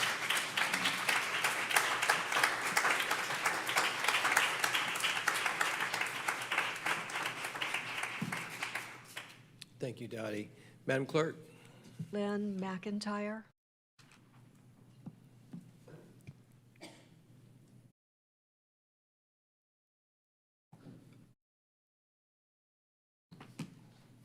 Mayor and Council, my name is Lynn McIntyre, and I live in Horseshoe Bend at 2210 Steeplechase Lane. I'm previously on the HOA of Horseshoe Bend. I serve on a number of nonprofits. I was a former employee at the Chattahoochee Nature Center, like Dottie, and I worked closely with Dottie with attending the Governor's Tourism Conferences to represent Roswell and our wonderful assets. I am the past president of the Georgia River Network, which is working on big issues like saving the Okefenokee Swamp, which just happened thanks to the Conservation Fund, putting in $62 million to purchase the land that was going to be turned into a mine. So we're very happy we're celebrating those big accomplishments. I am a tree hugger, unapologetically a Lorax person, and I do believe that trees are an asset worth saving. I want to ask a couple of things. I know the term clear cutting has been used a number of times tonight. Clear cutting, by my definition, which I got off the Google, is the deliberate removal of all trees in a large area, usually the harvesting of the trees for some useful purpose. I'd like to know what the useful purpose is going to be done with those trees that were removed. I saw them stacked up. I have pictures. I don't know if we actually just sent them to the mill or what. I know the mayor, former mayor, has a mill at his house, and he could probably make some great wood out of it. I don't want to discount the fact that you all have a hard job to do, and I appreciate the work you do. I'm concerned that the city is actually competing with the nonprofit sector and with other businesses. We have a lot of wedding facilities already in Roswell. If you're going to make a monetization effort at some place like Mimosa Hall, perhaps doing something different instead of the same old thing would be beneficial. The city actually has quite a few of these exact same kind of assets, and I'll just use as an example, Barrington Hall, Bullock Hall, already have rental facilities in place, the mill, and quite a few others. I think there are about 8 right now, the River Landing. So you must be making some money from the cumulative effect of these rentals. If not, you're not doing the right marketing.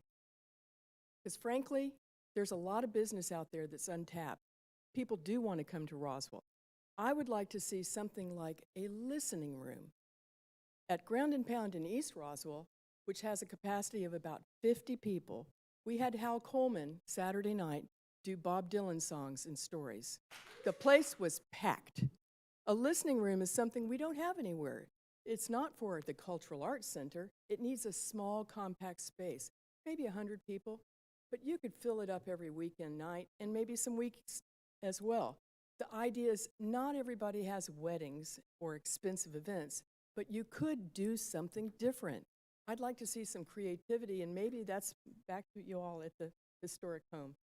But I respect the work that they're doing, and I want to encourage you to find solutions that are out of the box.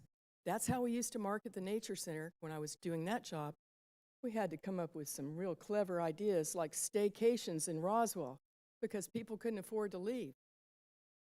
Frankly, that's getting to be the case again. Your own citizens are going to be your customers. Don't piss them off anymore. Thank you very much. Thank you, ma'am. Thank you.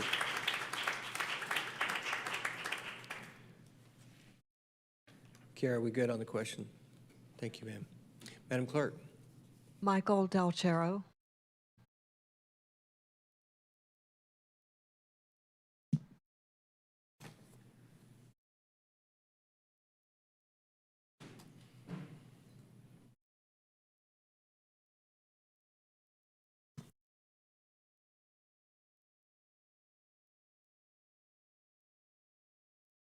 All right, Michael Del Chero, Habersham Downs. Hello, Mayor. Hello, Council. Good evening.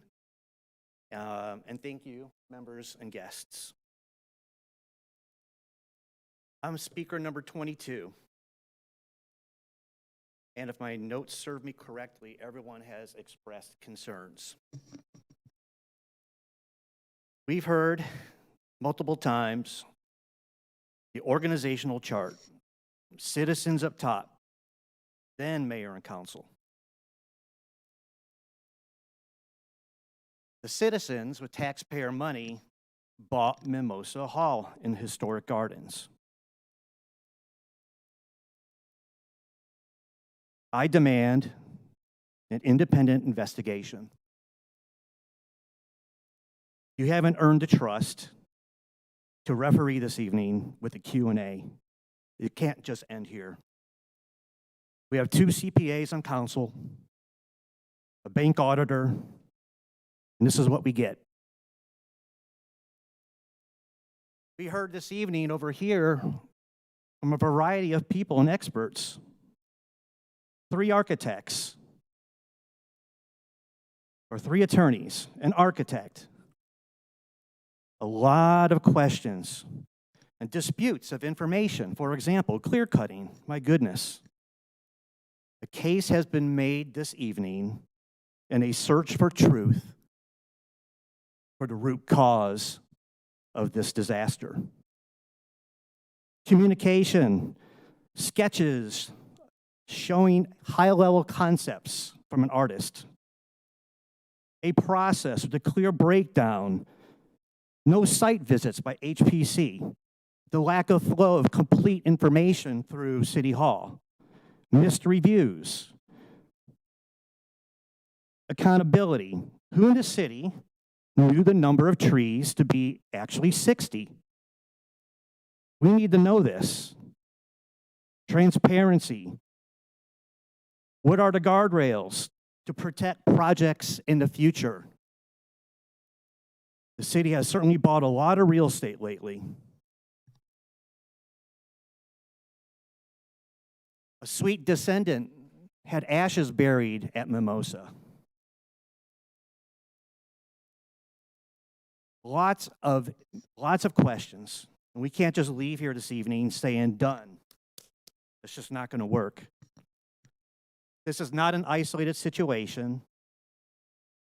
I'm a big baseball fan, so I got 3 strikes. Strike 1, save Canton Street. Citizens spoke up. It's going to have serious consequences to our community. Job losses, decreased revenue for businesses, reduced property values. The city stopped, but it seems like it's an option for the future. Strike 2, save Roswell's history. Me, the Honorable Jerry Wood, and others learned about eminent domain getting filed to seize the land and demolish the 1859 historic Methodist Church. Mayor, you approached me May 15th, 2024 at Roswell Next at Coastal Grill You did a slide deck and a Q&A. I didn't have a question, but you came to me anyway. I didn't have a question, but you still came to me and put the mic to my face. So I asked, can there be a town hall for people to ask questions about the historic building? You said no. That's what open mic night is for. And we need to trust the mayor and council. You are elected. That's on video. Strike 2. Strike 3, it's this evening. Citizens are outraged. I'm here. It's open mic night. I demand an independent investigation get done, just like Oxbow Road. To have this put on the next city council meeting agenda, a motion get made, a discussion, then have a public vote to have an open investigation on this. So my questions for our note takers, because these are more than statements, I want answers to my questions. 1, who will put this on the next meeting agenda? 2, when will that meeting happen? 3, who will make a motion and second the motion? Thank you.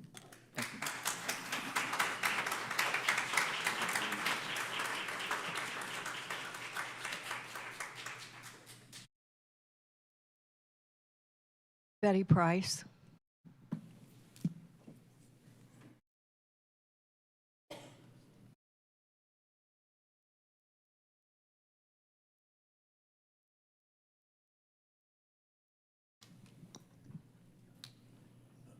Good evening, Mr. Knighton. Can you turn this up a little bit? I had a hard time hearing the last couple of people.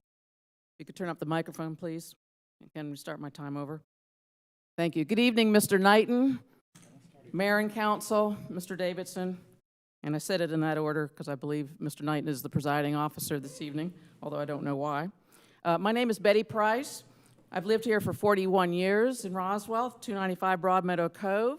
One of the first things I did when I moved to Roswell was join the Roswell Historical Society because I knew what importance it was in this city and the special place that I lived, knowing that I wanted to know as much as I possibly could about the history. Now, some of the people behind me may see a shirt that I've got on. It says owner. I got that at a retreat from Mayor and Council about 10 years ago when I was on council. And I remember when the staff gave me this shirt, I thought, I'm an owner of what? And sometimes I think that council thinks they're the owner of the city, but the owners are back here. We own the city. I really have to suppress my supreme disappointment in what has happened. Although, frankly, I'm not surprised. It seems to be a broken record these days. We're getting into these situations repeatedly. And I know it's a matter of public record, but could, for the benefit of those of us in the room, could we review just who did vote for the approval of this? Was it unanimous? A show of hands if you voted for this. Nobody voted for it? Oh, nobody voted for it. Isn't that fascinating? Okay. Well, then what are we doing here? How did this happen? Well, I just have a few points, and I just want to kind of echo and ditto what everybody else has said. I really wasn't going to speak tonight, but I felt compelled. I thought 22 people wasn't enough. We in this room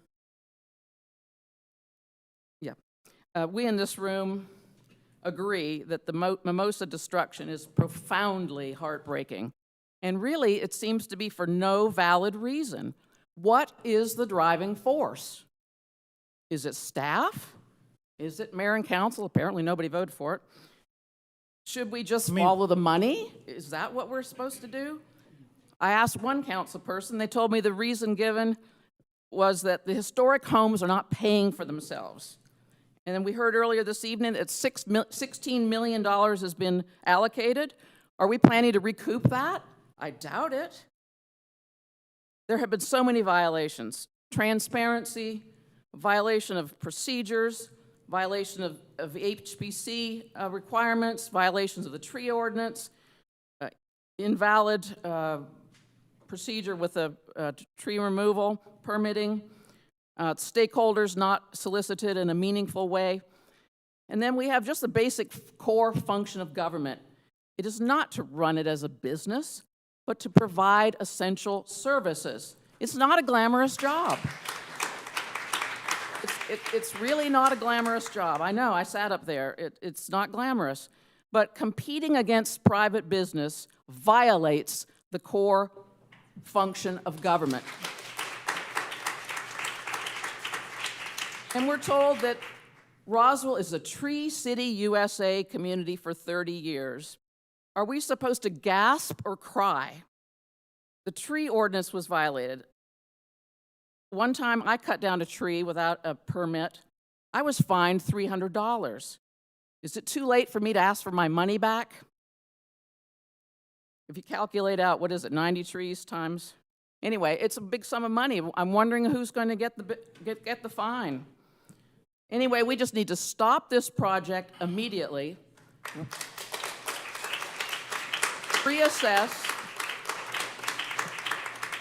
Reassess how to protect what is left and move forward in a responsible way.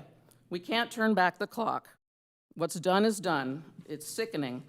But we must reevaluate, soliciting sage and wise advice, along with broad public input, and how we will repair this damage done in our loving home of Roswell. Thank you.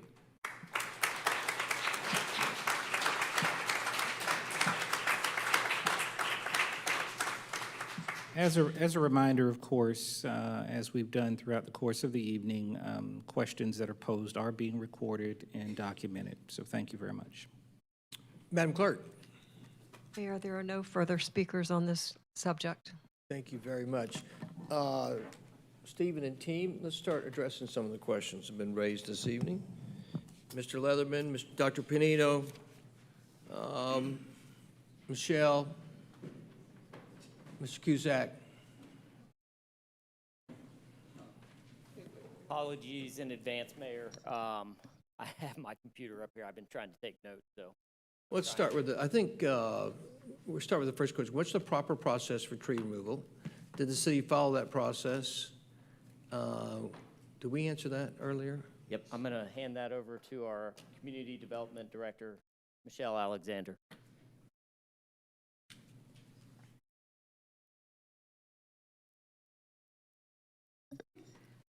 So for a large project, for a major LDP, for a major land disturbance permit, part of that package, it's several documents. So an LDP isn't just an LDP for one thing. It has several disciplines in it. It may have transportation, design, or stormwater, or piping, or water, utilities, and it always requires a tree plan.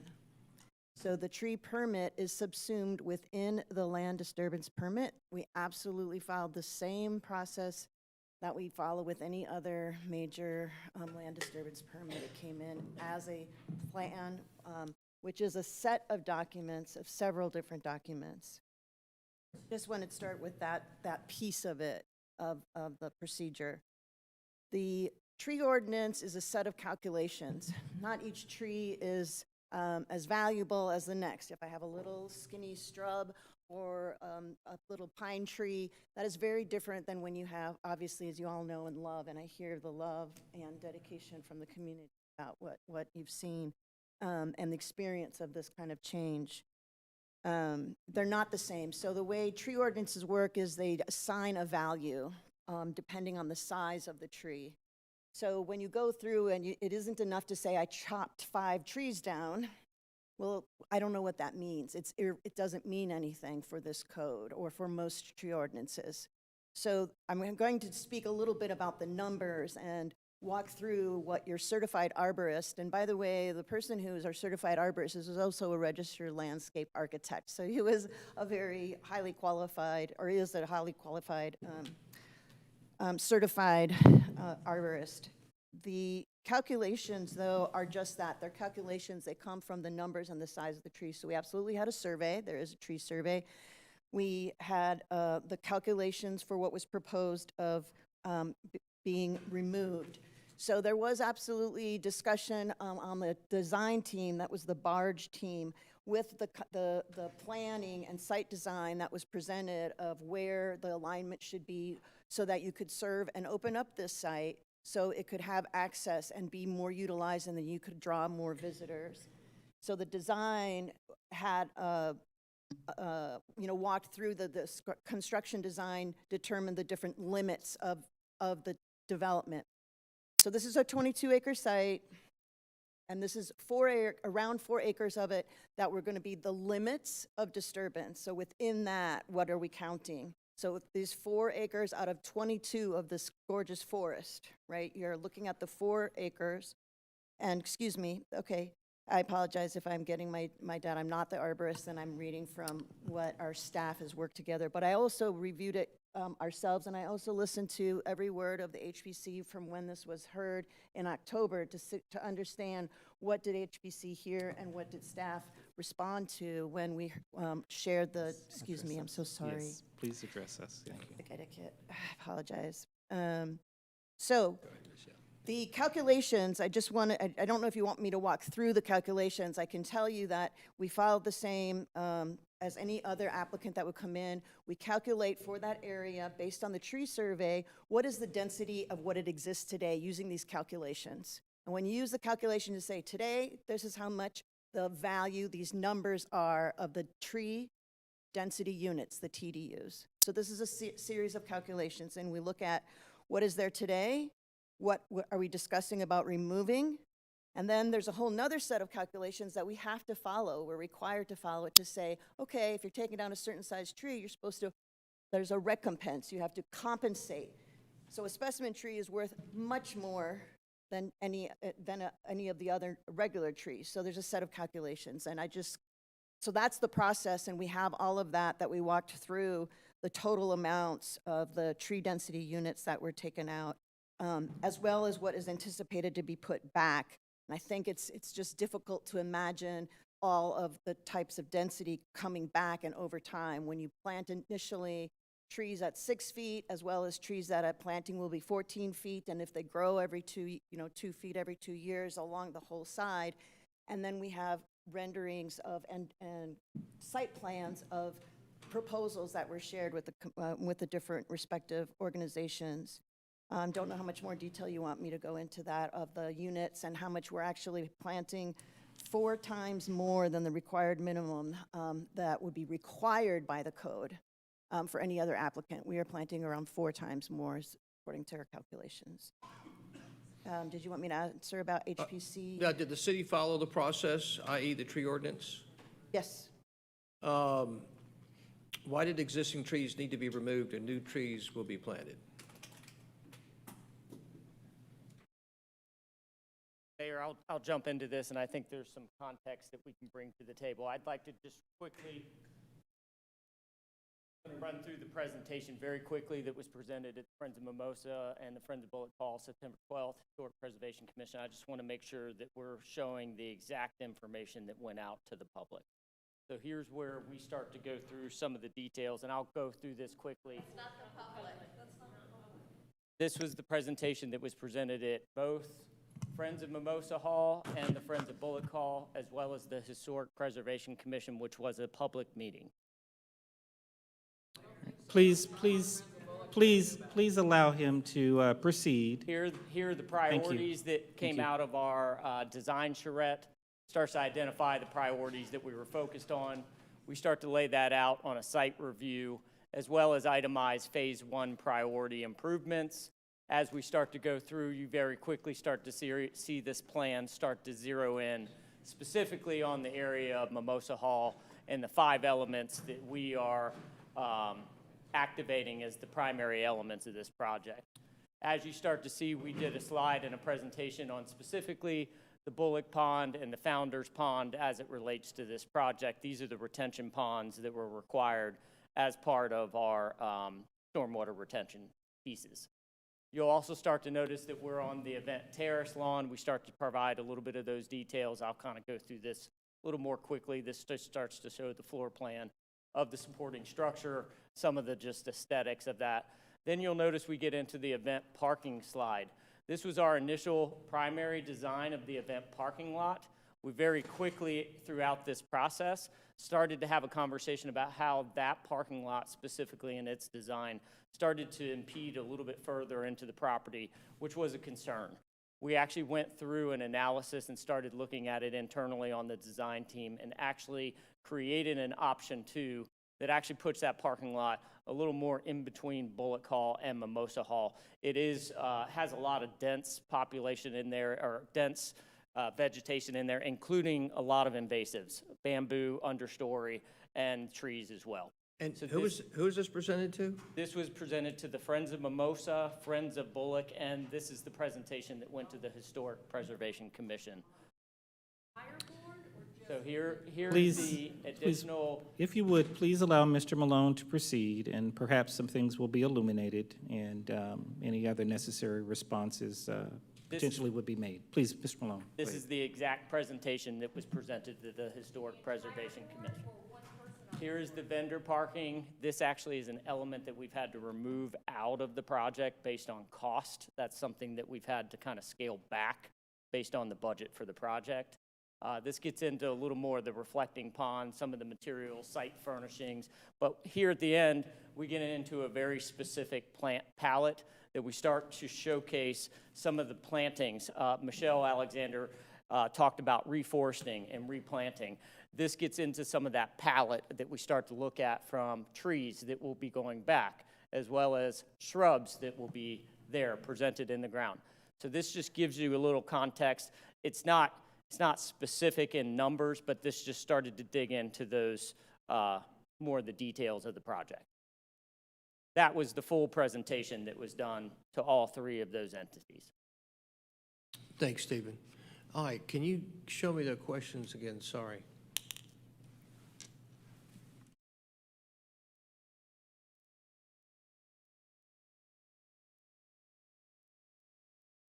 Karen, can you pull up the questions?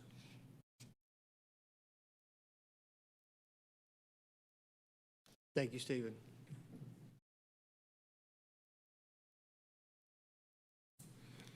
Okay. Does the city believe that a parking lot will attract more visitors than the historic gardens?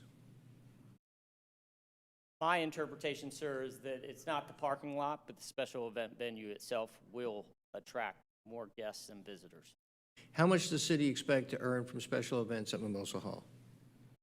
Currently in FY25, and you have to remember in FY25, we'll only be afforded about half a year of opportunities because we'll still be in construction through the summer. We're anticipating and projecting about a $468,000 gross revenue for FY26. And then as we're able to kick that off and we have more accessibility, meaning more dates to book because the facility's online, we're starting project in year 2 and 3 an annual gross revenue of approximately $861,000. Thank you, sir. I'm going to, forgive me, I'm just going to keep throwing down the questions, and Yes, if sir. they seem literal, I apologize. Keep coming. Why were only high-level designs for Mimosa Hall project shown during public meetings? So I will tell you, we tried to hit on all of the primary elements that would be impacted by this project, the 4 and 5 specifically. Obviously, we recognize that, you know, we want to make sure that we are always looking for opportunities to improve our communication. So we'll continue to look at that as we move forward. All right. Why is the city of Roswell focusing on business, example, parking, real estate, et cetera, rather than focusing on government? Anybody want that?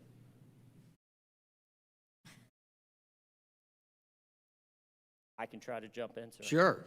So it has always been our hope and a goal that we've been working towards to try to create more self-sustainability within the historic assets. We recognize that that is a large price tag and in some cases an obligation to maintain, to create, in some cases, the capital improvement items that go with that, and just the day-to-day operations. So I would say as we start to look at opportunities for where we can generate revenue to help offset some of those costs, that is a goal we strive for. Mr. Mayor, I'd also... Councilmember Sells. Yes, sir, thank you. I would also like to add that this is activation of an area that has floundered recently, right? So this is an opportunity to bring more visitors to the place, and it also will support the hotel that we hope to build. This is an important piece of that. So it's not simply that it's got to pay for itself. It's also a part of building a vibrant city and increasing the functionality and the success of that area specifically. Thank you, Alan. Anything else on that in terms of OpEx or anything? We'll just leave it alone. All right. What, did the city provide a written explanation to justify removing specimen trees? Sir, I believe Director Alexander answered that question as it was related to the land disturbance permit in that process. And that was that a written explanation to justify removing sorry, for me, I'm sorry to ask you such a literal question, that I know you gave an explanation about the LDP, which is comprehensive, and there are a lot of pieces in the LDP, of which trees are a part of that. But I'm just going to ask kind of for a very literal answer, so that's on the record. Did the city provide a written explanation to justify removing specimen trees? So we didn't do a separate written report for each specimen tree that was removed. There were different iterations when we discussed with the design team of what they could and couldn't do, and where to align the alignment of the proposed walkways and other disturbances. And the main thing where there were some specimen trees that there was some discussion on had to do with the critical root zone. So especially in the parking lot area where there were going to be trees that were going to be damaged. So take them down now instead of trying to take it down later was the thought of, because they're going to get damaged, it's going to be worse problem later. So most of that were based on like the technical side of the construction as proposed with the design. So we did not have a separate report about each specimen tree that went, but we did walk through the rationale with the designer. I don't know if you have additional comments about how the conversations went, what we could preserve. Yeah, I think as we started to look at that, that was even the intent and purpose from the site visit as we started and kicked the project off. We wanted to make sure to do a very thorough walkthrough of the tree inventory and the tree removal process, just to ensure that we were looking at any opportunities to preserve any trees that were within the scope of that plan. Asking these questions as they lay. What are the specifics of justification for not making the public aware of the fact that the trees were being removed? I would respond with, while the total number of trees was not discussed at that interval, there was plenty of public opportunity for comment through this process. Do council members know the history of the garden, the part played by Neil Reed? Council, any of you care to comment? Councilmember David Johnson. Yeah, I'll start. First of all, being a 43-year-old male with 3 young kids who lives on the east side of Roswell, the historical homes have never been a highest priority in my life. I'll be the first one to admit that. The passion behind Bullock Hall, that the leadership of the Friends of Bullock and the leadership of the Friends of Mimosa have for these halls has changed my opinion on it. And I think that these homes are a good asset for the city to have, but they need to be activated. One of my favorite moments is watching my kids light the Christmas tree at the Chris Kendall Market this year. Like, this, what a great moment. My 8-year-old had hot chocolate all over himself. My 3-year-old was screaming and crying. And my beautiful 7-year-old daughter was probably just, drinking hot chocolate and being chilled like she is 99% of the time. So to get to the history of this home, I did a little research over the last couple of weeks and kind of brought some down. During the Union Army's occupation of Roswell, it served as a Union hospital. I did not know that till earlier this week. I'll be the first to admit that. I thought that was really neat. What's also really interesting is 1869, General A.J. Hansel acquired the home, and his wife renamed it Mimosa Hall. Can anyone guess why? After the mimosa trees. So I now have a question for Mr. Malone. How many mimosa trees are on this property?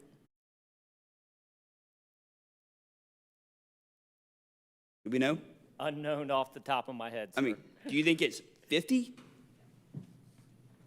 I would probably say much less than that. Okay, so this brings me, Mr. Mayor, if you'll indulge me for a second. I had the pleasure of listening to the entire HPC meeting on October 9th. And when it got to this, the comment from, I'll leave their names out of it, the first comment was made was, is this literally going to be a pedestrian connectivity? A sign, and can we put a sign saying historic square this way? And what's Becky's last name? I'm drawing a blank. Hawkins. Thank you. It's a long night. Becky Hawkins was there. I assume you were not there because I didn't hear you on the recording. And Becky said, yes, this is improved connectivity to help our historic district. And then someone asked where the money's coming from. It's coming from ARPA. And have the Friends of Bullock have seen this? Has his Historic Society seen this? And the answer was yes to the Friends of Bullock, yes to the Friends of Mimosa, unknown about the Historic Society at the time. Then it said, where's the lawn going to go? And Mr. Malone, please correct me if I'm wrong, and I misheard this because I was watching 3 kids. It said the line is on the side of the pool, not on one of the Neil Reed Gardens. Is that correct? Well, in history, it is where the gardens would have originally had. He had several but the gardens, pool has been filled in for what was years, there so previously. it's Correct. basically okay. And so then this member of the HBC said, you know, they would really like to put a mimosa tree. They have a mimosa tree at their house that either he hates or his wife hates, and they want to donate it. And I just found it really funny that there's very little to no mimosa trees on this property anymore. You know, we're here talking about trees and the history of trees, and it sounds like, and forgive me, let me go back to my notes. Where is it? Oh, I forget. No, Neil Reed was one of the people from my notes that I have, took out a lot of the mimosa trees and planted them with the trees that we have today. So I just find that really funny. Moving on, someone asked that we keep the design of the driveways as champagne glass. I never realized it was a champagne glass. I thought that was really cool, and I hope we can somewhat do that. I'll believe that to the experts. I just put people to sleep for a living. I don't build driveways. And someone asked, Becky did a fabulous job. This will rival one of the many wedding venues she's been to in her life. And most people will bus in guests, but she's glad to see additional parking. And finally, the last comments were, you guys have done a great job. We need to do something with them. We need to activate these homes. As I go down to them, I don't see folks there. What does it really mean to activate them? And Becky, I think, I'm paraphrasing forgive me, gave a great answer. It means getting people there with a purpose and experience that people want to go to. Worries if it's going to be too crowded, and this commissioner said, I'm worried that this is going to be too crowded when it's activated. So I say all that to say, this is, I will stand behind my vote, right? I think this is a good plan. $17 million over the last 4 years.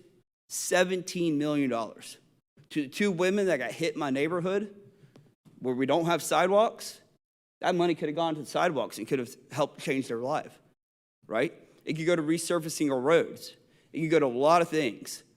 But I am going to make a plan, and I'm going to continue to vote for plans that make these homes financially sustainable. And I'm not, there's going to be change. Trees are going to go down. It is what it is. And I'm sorry about that. But I am going to support this plan. I will stand by my vote. I'll continue to stand by my vote. And finally, as a father of a 7-year-old daughter, I wasn't going to say this. I'm not going to say it. To use the word rape for cutting down trees, to use that word is immoral, it's disgusting, it's beneath the office of the prestige of a former mayor, of a former elected official.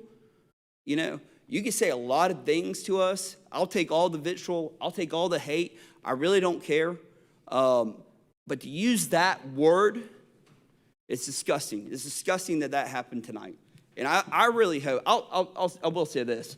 There was 2 people that I voted for on this dais. Hey, Sarah. And me. I might not vote for me in November. We'll see. I don't agree with Councilwoman Hills on a lot of issues, right? I mean, we have our disagreements, right? I am never going to use that vitriol to you, right? I'm never going to, Alan, I voted against him 4 times, and I enjoy my conversations with him. Yeah, I never would have voted for you, but you don't run. I didn't vote for Kurt. I didn't vote for Christine. I didn't vote for Will. I will not use that discourse in this city. It is disgusting. It's terrible. And this city would be a lot better off if we have some moral clarity of how we talk to people.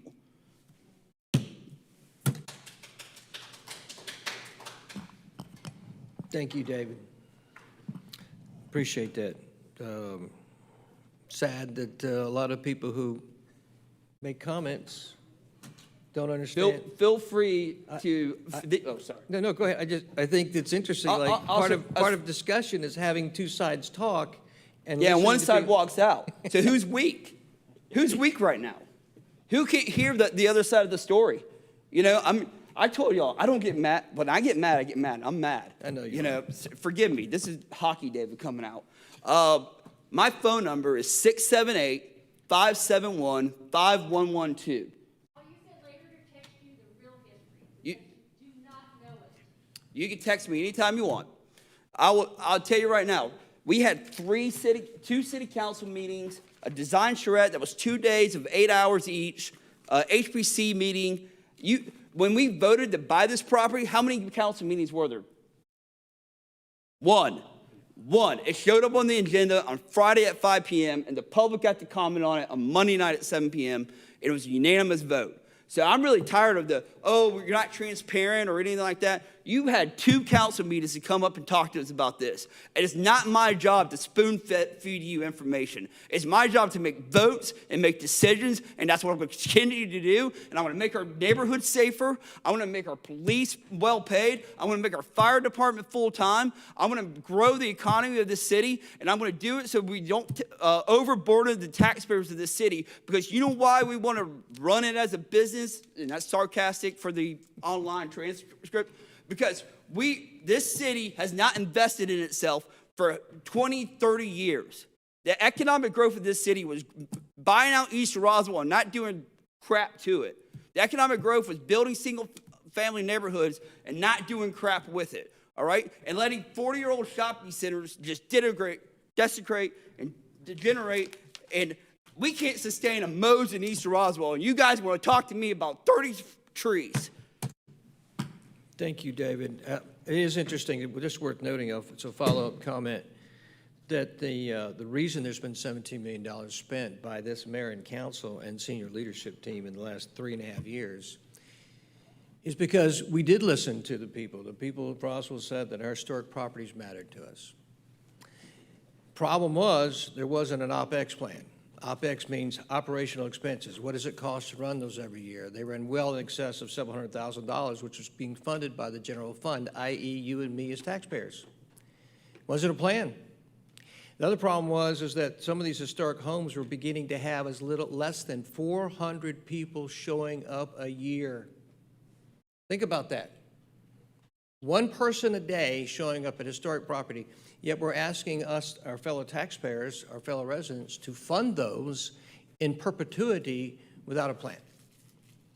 So, I'm glad you made fun of the business thing. Call it business, call it strategy, call it good common sense.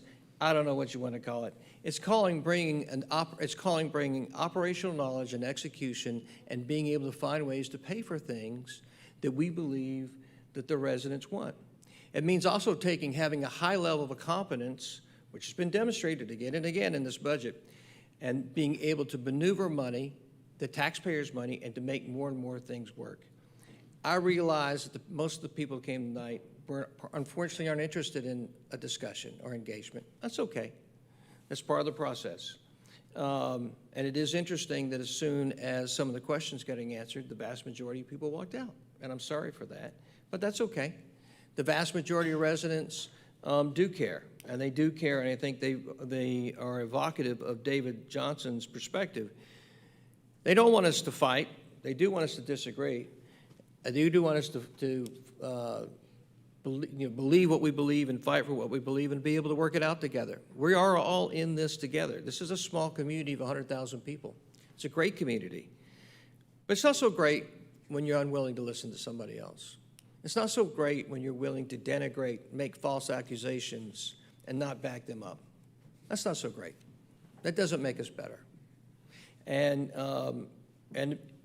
People in public service who are elected officials are just like you. They're just residents. They're just residents who ran for office and they got elected. And they're representing you.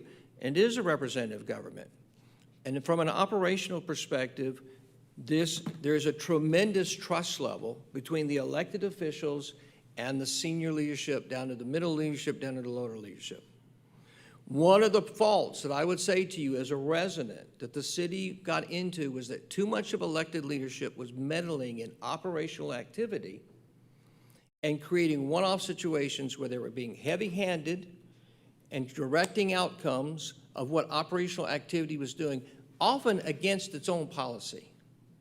And what I believe is that the representatives in a representative government, your city council and your mayor, are your representatives. We are not superior, nor are we inferior. We are your representatives. And you have voted for us, not everybody, to make decisions based upon the most amount of information we could put together. And the reality is that we have more information. And if you become elected, you're going to have more information. And with that information is a responsibility to do the right thing. There's trust. And not every single answer can be completely tied up in every single equation. It doesn't mean that there's something being done wrong. And often that's thrown out there. And that's more of a product of today. And that's unfortunate. Because just because you can't answer every question with every little dot doesn't mean that there was some wrongdoing. And I will tell you, as a fellow resident to my fellow residents, I'm immeasurably proud of the senior leadership that I get to deal with. It's amazing. The competence, the good faith, the character. And David said this, and I'm going to say this, like, I'm going to tell you, I have disagreed, and everybody here has disagreed with me, every single person. But I would tell you that if any one of these people was running for city council today, I would support them. Be it Sarah, be it Will, be it Christine, be it David, be it Alan, be it Lee. Because I see them behind the scenes. I see their hearts, I see their work, I see the product, I see how they're engaged. It's certainly not because we agree with one another. It's because I know they're committed people that continue to look at themselves and look at one another and look at saying, look, what's the right thing to do? And I think when you hear David just a minute ago, it's a frustration of being attacked for wrongdoing, which is not right. It's one thing to disagree with somebody. It's another thing to characterize somebody's actions as continually having ulterior motives, being corrupt, being mistrustful, lying, bad, tyrannical, yada, yada, yada. All these silly narratives that are out there that aren't true. And the reality is that this elected body gives a great deal of responsibility to the senior leadership because they're responsible for executing. And if I were to say to you, and I know Stephen may say, like, hey, you know what Stephen's guilty of? Stephen, you're guilty of, you know what? I should have been very specific about the amount of trees that we were going to take down in every conversation. That's what I probably should have done. Because the trees were coming down, to your point, because they were part of a plan, right? They're part of a plan that makes sense to activate and make Mimosa more relevant. It ties into Bullock. It's important to this, not just today, but to the future of the city, to the people that are going to come today, tomorrow, and 10 years from now. Because we care about the historic properties. This charge that somehow we don't give a rat's rear, and that's what behind the question, do you know what Mimosa Hall is? And it's like it's a charge. Like, well, you don't care. Well, of course you care, or you wouldn't be involved. You wouldn't be like you said, you're on the east side of the city. All right. Can the city adopt public comment on plans for the property moving forward? Oh, you get the yellow piece? Yellow. Okay, yellow. Can the city present the final construction plans to the HPC, Historic Preservation Commission, and give them an opportunity to review the plans and tour the property?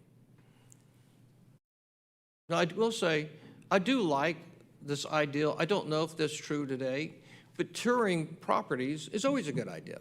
And I don't know if we always do that or not. I do like that idea. That does seem to make some sense, right? I don't know if it's always practical, right? But it does seem like, oh, that's a good idea. But I'm sorry, Michelle, that you answer the question. In fact, our zoning and planning director was working for July 1st for HBC to go to a specific site just for that. We did not present final construction plans to the HPC. I don't know that we would have typically, the application for the HPC is a site plan with details. We don't normally require construction documents at that early. So we can share with you the construction plans, we can make them available. It's open record of what were submitted, but we did not, just to be clear, we didn't have construction.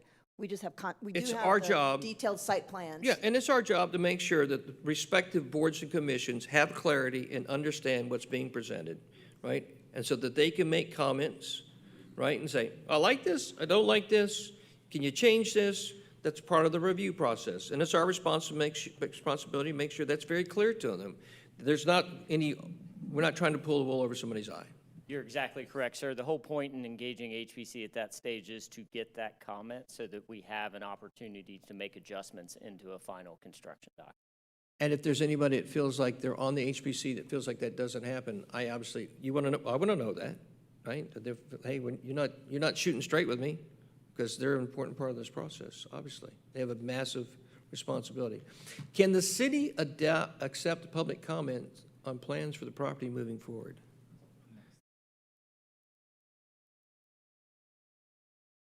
I mean, that's an easy question, guys.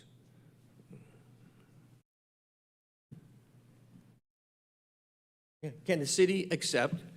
The answer is you already accept public comment on plans on multiple places, correct? Yes, sir. And this question, can you, on the plans for the property moving forward, I'm not sure, are there new plans that are coming out? No, sir. These are the only funded and completed construction documents currently. So it's suggesting that there was not public comment on the plans previously, I suppose. All right. Before the decision was made to remove trees at Mimosa Hall, did the city review the archaeological survey?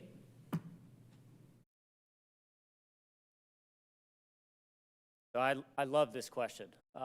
Yes, in 2021, the city went through an Environment Corporation of America conducted what was considered to be a Phase 1 survey covering the extent and current proposed land disturbance area. Findings were documented and reported. It was determined that beyond the immediate area behind the house, no portions of the property reveal any real potential for significant subsurface findings, with the assumptions in that document stating that the previous property owners had done tremendous amount of land disturbance previously, which were pretty significant, and probably cleared any archaeological remains at that time. I think it's important because I remember listening to, I think it was Mr. Horton, talking about a segment out of that archaeological survey.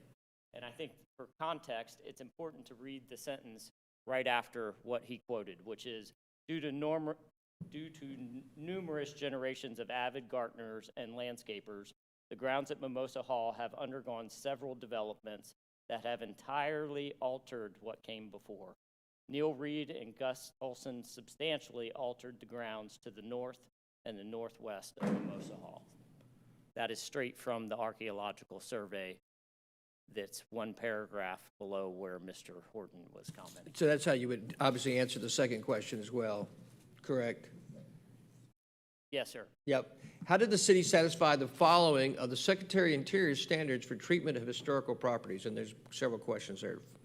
So the easiest response, and I think it might cover all of that, I think I mentioned earlier that throughout the design process, we had an independent contractor whose sole purpose and intent was to create and present this project to the State Historic Preservation Association, SHPO. And during that process, they go through an internal evaluation at the state level. And at that time, we received communications from them that basically stated that this project did not trigger any of the Section 108 requirements. I was going to say, you talked about 108 when you talked to us a couple of weeks ago in detail. So you would just follow up on that and make sure that it covers all these questions, Standard 1, Standard 3, Standard 4, and Standard 8, because I think theirs are very specific. Understood, sir. Yes, sir. Can you address those? I will dig into those with our Mrs. Alexander. I didn't necessarily get all the answers to those. But to your point, that really started with the Secretary of Interior. You had to comply with the state, and the Section 108, if I remember correctly. Correct. And they finally said, hey, you're good. We're not going to, you don't need to talk to us anymore. That's correct, because we've seen enough of your plan and your plans and your plans. All right, you're good to go. We'll leave you alone. And they received a similar detailed site review that we had done that we basically was presented to the Historic Preservation Commission. Very similar information. I'm sorry, this is redundant, but again, repetition's a mother's skill. Were mitigation measures taken to ensure archaeological resources were protected and preserved in place? So based on the survey from 2021, we don't anticipate any substantial archaeological resources to be found. However, we do have communication with the contractor, and there is a process in place that if anything is potentially recognized on site, we have a process that we go through. And that's in compliance with the State Historic Preservation Office. How did we meet requirements for HPC certificate of appropriateness? I'll allow Michelle Alexander maybe to answer that one.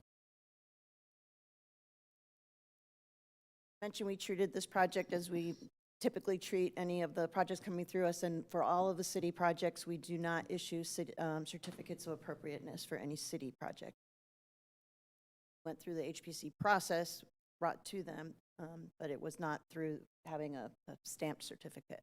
So, Joe, the question's going to be there. Is there are we illegally doing so? Are we making other folks do something that we don't make ourselves do? Just going to answer that question because that's part of it. Mayor, Yes, if sir. I may I answer that Please question? answer that, David. So I would disagree with Ms. Froelich. I respect her opinion, though, that the plan that was presented is all that is needed. Under the state law, all we have to do is notify them that we're doing the project. We actually took it to them and accepted comments, which is what's required under our ordinance. So I think we met it just fine. Thank you, David. All right. Is there a record of HBC's visitation to the site? To our knowledge, no. Okay. How was the event space designed? Was there a charrette that was open to the public? So as we started to go through the site, we started to engage with our special event venues specialist. This is her expertise in that area. Really what we were trying to work through was functionality, access, and what was needed to actually have a special event site be operational. We knew at the onset that we were shooting for an occupancy for an event around 250. That seems to be the industry standard that we want to try to hit. We want to be able to offer the venue at that size, and that's how we designed that special event lawn space that's now on the on the previous spot where the pool used to reside. Just a quick thing. I don't think it's a part of the question, so but it came out, kind of got raised a couple times. Ellen, I don't know if you want to raise this, or Lee, if you want to raise this, but I'll just go on this a little bit. So it's, hey, why are you in competition with other small businesses? And I'll give you a quick answer. I'm a big believer in my experience of life, exponential activity usually occurs. It's also part of our economic development plan to help promote business and lots of other businesses, but you guys want to tackle this one? Because I heard that comment 3 or 4 times. Yes, Mayor, I'd love to.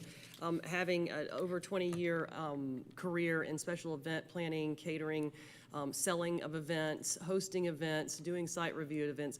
I did many special events in Alabama and in North Carolina and in Georgia, where there are tons of historic properties where people want to host a wedding or a bar mitzvah or a corporate event. It's very similar, Mayor, to probably your career in owning franchises and restaurants. You put one out, you may get some traffic. You have 2 or 3 that are in the area, and you suddenly have choices, and it becomes a bigger draw. And I watched that in Raleigh, North Carolina, with quite a few historic homes, and the more that came online, the more the desire was there. So it was almost like a snowball effect, and I do believe that we have more business than we can shake a stick at here. The beauty of this is that we'll have the city of Roswell promoting our, we already promote our machine shop, the mill, the mill, the river landing, and then our historic assets, which we don't really advertise Bullock or Barrington per se in a big magazine or online. because they are more museum-like and park-like, so we want to take care of those. We certainly want to take care of Mimosa as well, but we've created that space specifically to be an event venue. That's the primary purpose for that property. And what will happen is while we, the city, are promoting our history of our city to come host an event there, the other venues nearby, I've been in every single one of them.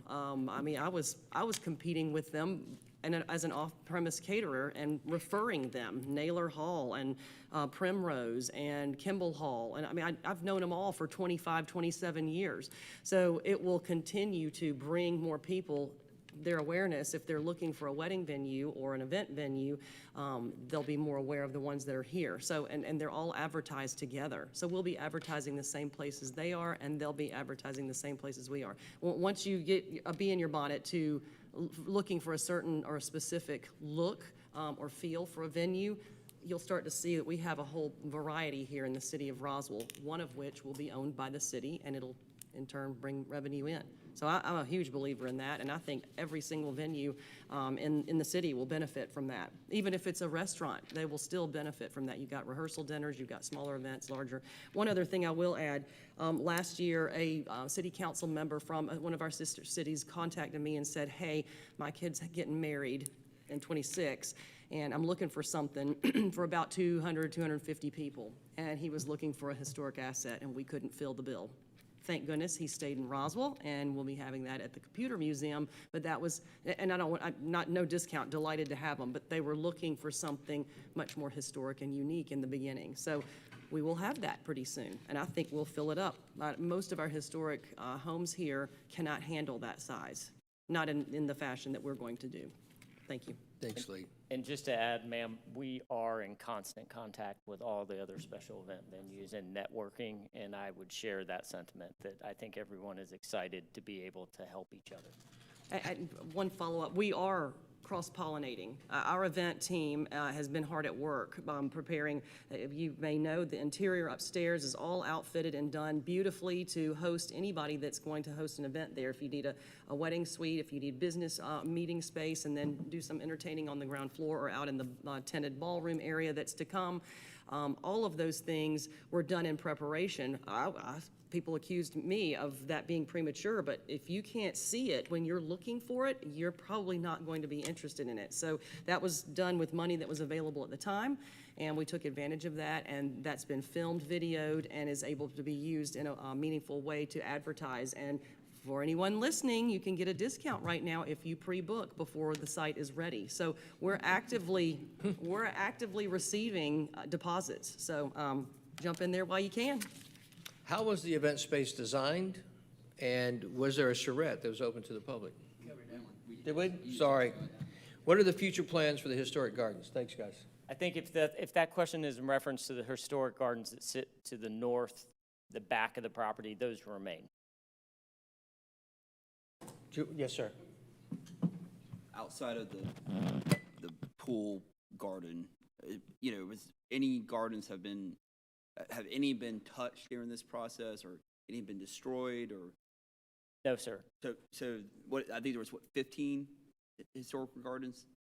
In Neil Reed's era, there were several historic gardens on site. Gotcha. So the only thing we've touched is the pool. Correct.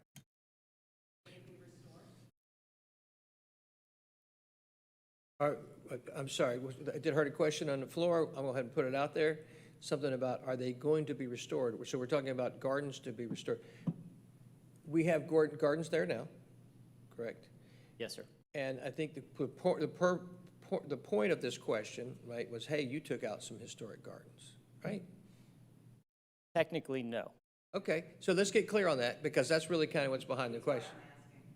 Yeah. Right. I think we're going to look at all opportunities to make that site the best it can be. So the garden, how many, did you take out gardens? No, sir. You did not? Correct. Is there a belief that we took out gardens? Depends on the context in which they're asking. The area in which has been redeveloped time and time again over the decades did used to have Neil Reed style gardens on site. the current state in which that property sits now, we are not removing any of the gardens that are current or present on site. What is the useful purpose of the trees that were removed? Will they be milled? That was part of the means and methods as we went through our contractor. That is within their purview and their scope. They got them. Correct. What are the guardrails to protect projects in the future? Mr. Knighton, would you like to address that one? Sure, as always, the city, as in this case, as it was articulated earlier, the city followed its rules, regulations, and ordinances, and the city will continue to do so. Obviously, every moment, every project is a learning experience, and we always seek to rise to an even higher level in the manner in which we execute said projects and communicate with the public. But the city will continue to follow its ordinances. Who will put the request for an investigation, example, Oxbow Road project? I don't remember an investigation on Oxbow Road project. I remember an internal report by the then mayor that was requested. Who will put the request for an independent investigation on the next meeting agenda? I guess, anybody care to address that? I'd like Councilmember to. Sells? I got a call from one of the front row members, rather strenuous call, I would say. And his 4 points included a demand, as he put it, that we pass a resolution criminalizing the decision-making around this and prosecuting whoever was found to be responsible for that. I was so stunned by that insane question that I'm a reader. I was reading the speeches of Abraham Lincoln, and he quotes this poem that I happened on that day because I know David loves my poetry. This is actually Abraham Lincoln's poetry, so Okay. it's not his, it's somebody he's quoting. Good name in man or woman, dear Lord, is the immediate jewel of their souls. Who steals my purse, steals trash, is something, nothing. 'Twas mine, 'tis his, and has been slave to thousands. But he that filches from me my good name robs me of that which enriches him not, and makes me poorer indeed. And the allegations against the staff are despicable. He specifically said, and I asked him, I said, are you asserting that someone knowingly violated the law and you think they should be tried for this? This is not a question of what their opinions were or what process they went through. This is scalp getting, and it's despicable. And I was just struck by that. And so I shall not be putting forward such a ridiculous independent investigation resolution. I second. I third, I will not either. These three are good. How about you three? You guys putting forward, putting together? Yeah, we're good. Okay. All right, thank you. What were the, yeah, exactly. What were the council votes on the Mimosa Hall project? Unanimous. I believe it was unanimous, but for the record, Sergeant at Arms? They were unanimous. They were unanimous, yeah. All right. Yes, ma'am. Yeah, council voted on this in the same way that HPC voted on it. Whether or not it was clear for all of us on the dais as to exactly how many trees were going to be impacted, I personally cannot vouch and say that that was something that I was extremely clear on. Moving forward, though, I would say that this has been a learning experience for all of us. I would say both those who sit on the dais and those who are on staff as to the type of information. It needs to be very clear from the get-go. I also realized, too, when we voted on this last fall, there was not a clear count as to how many trees were going to be impacted. So yes, we've voted on it several times. I know HPC voted on it several times. These are things that come back from the engineering report. And to clarify on the last question too, as a request for an independent investigation, if it needs to happen, I will say as somebody who sat in on let's say 6 hours of meetings just last week alone Yes, on this ma'am. topic. Yes, ma'am. And we can't have a quorum, so I can't vouch for how many hours of meetings my other elected officials also sat in on. Every single meeting, transcript, recording, video, vote, document, rendering was poured over. That was how Mr. Malone was able to rebuild his timeline that was presented earlier this meeting. I don't know what one would try to get out of an independent investigation other than where the fault lies in this. I wouldn't point fingers at anyone and say that the fault necessarily lies with one person or anybody. It was just more so a handling of communication that needs to be improved moving forward. I say that as somebody, since we're giving out our resumes this evening, or our CVs, I say that as somebody with a master's in environmental management. I run an environmental consulting firm. I work on brownfield sites. I am, God, I hope, a year shy of a PhD in environmental planning and design. These are the types of questions that, honestly, I should have asked. I will own that. I should have asked that question whenever it was presented in front of council when we voted on this item. I said from the dais I wasn't thrilled about the project itself, but with the understanding that it was the only project in our repertoire at the time that was with the ability to be able to use ARPA funds for, so it was use it or lose it, that I moved the project forward. So I will 100% own my vote. Should have asked the question, should have asked the impact to the trees, and that's on me for not fulfilling my duty on council. But yes, we all voted for it. Let me add, I'll just add to that, Sarah. I think, to your point, I think I said this to the meeting, so it's funny, a very strong component of the people that were here tonight, we met with a couple of weeks ago because they asked to meet, and we're very concerned, so we met. We do this routinely, by the way. Public comment is something that we routinely respond to, whether it's an email, a text, a phone call, a personal meeting, here, there, wherever. We're in that business to do that. And during that meeting, I think Councilmember Johnson was in there with me in the meeting as well as Councilmember Hills. And obviously, understandably, very upset. And look, nobody's happy about trees going down. Like this, the trees are a big deal to everybody on this dais. I think everybody cares about trees. We love trees. We are a city of trees. We are going to continue to invest in trees. It's important. They're important to our quality of life. I don't think anybody disputes that. I think everybody feels that way. And we understand that some people might have, like, hey, I got a little more moral high ground on this, and that's okay.